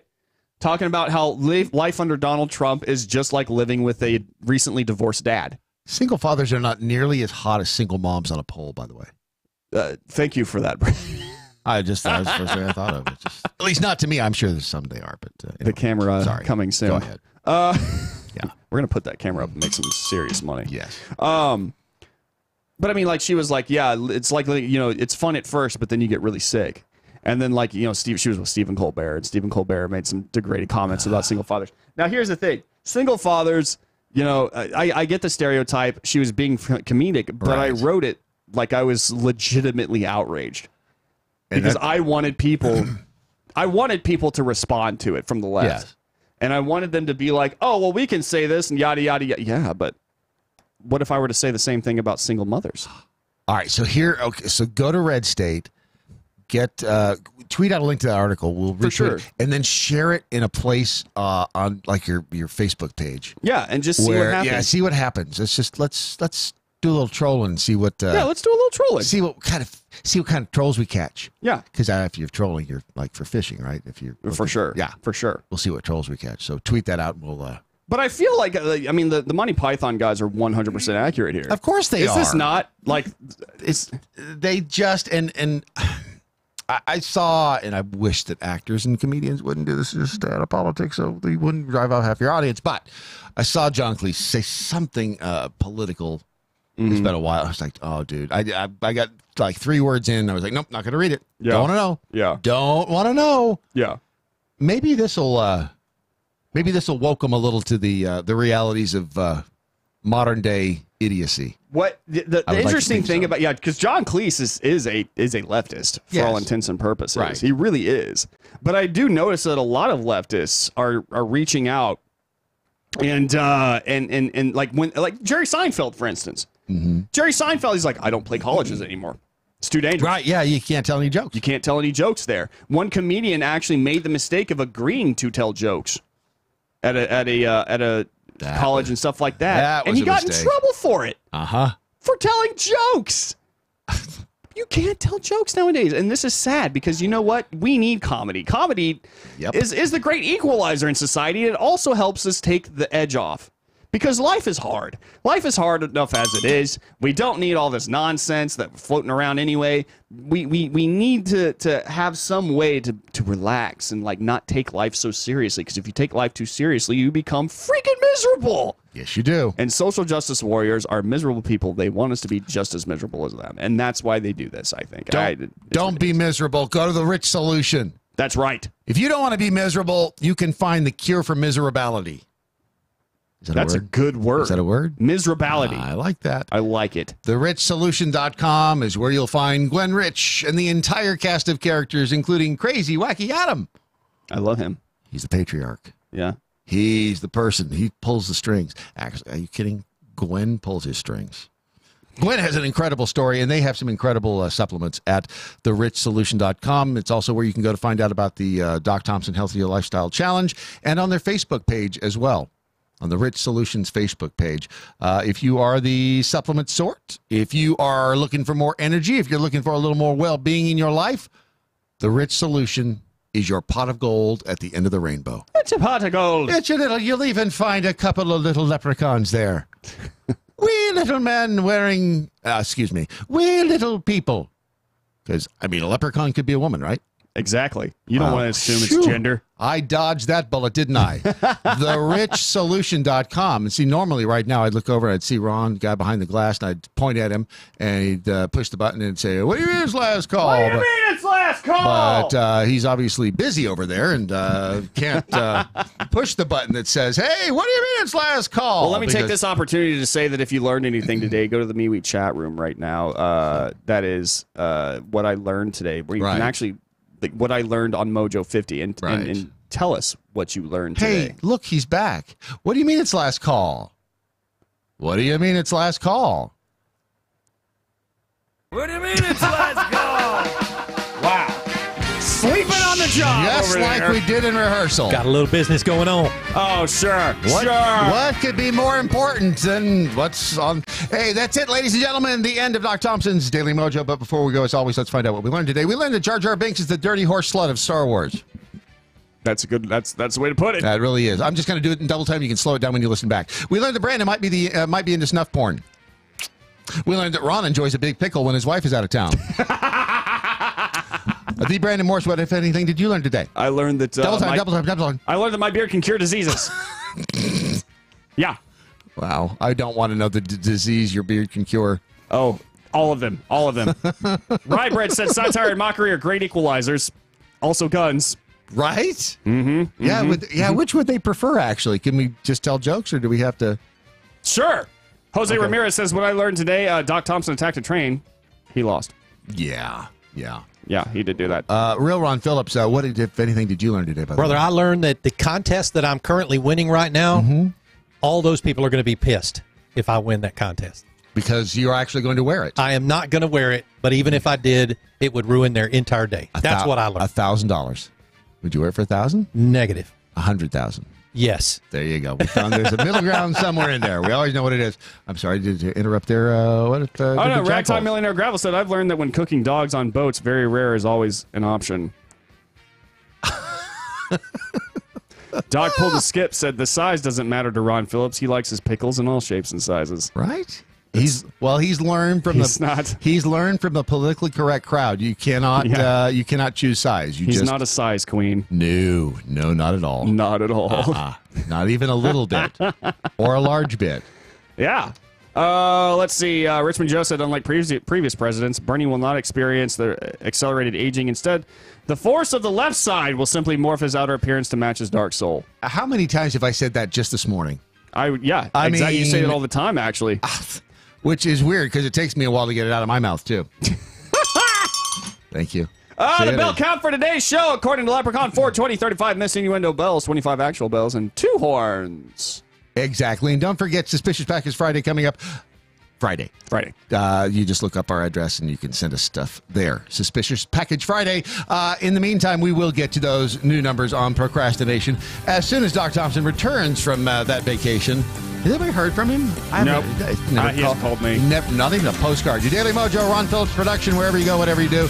Live by the 5 rules. You got a shot at being right and being happy. Good night, Doc Thompson. Wherever you are. Yeah.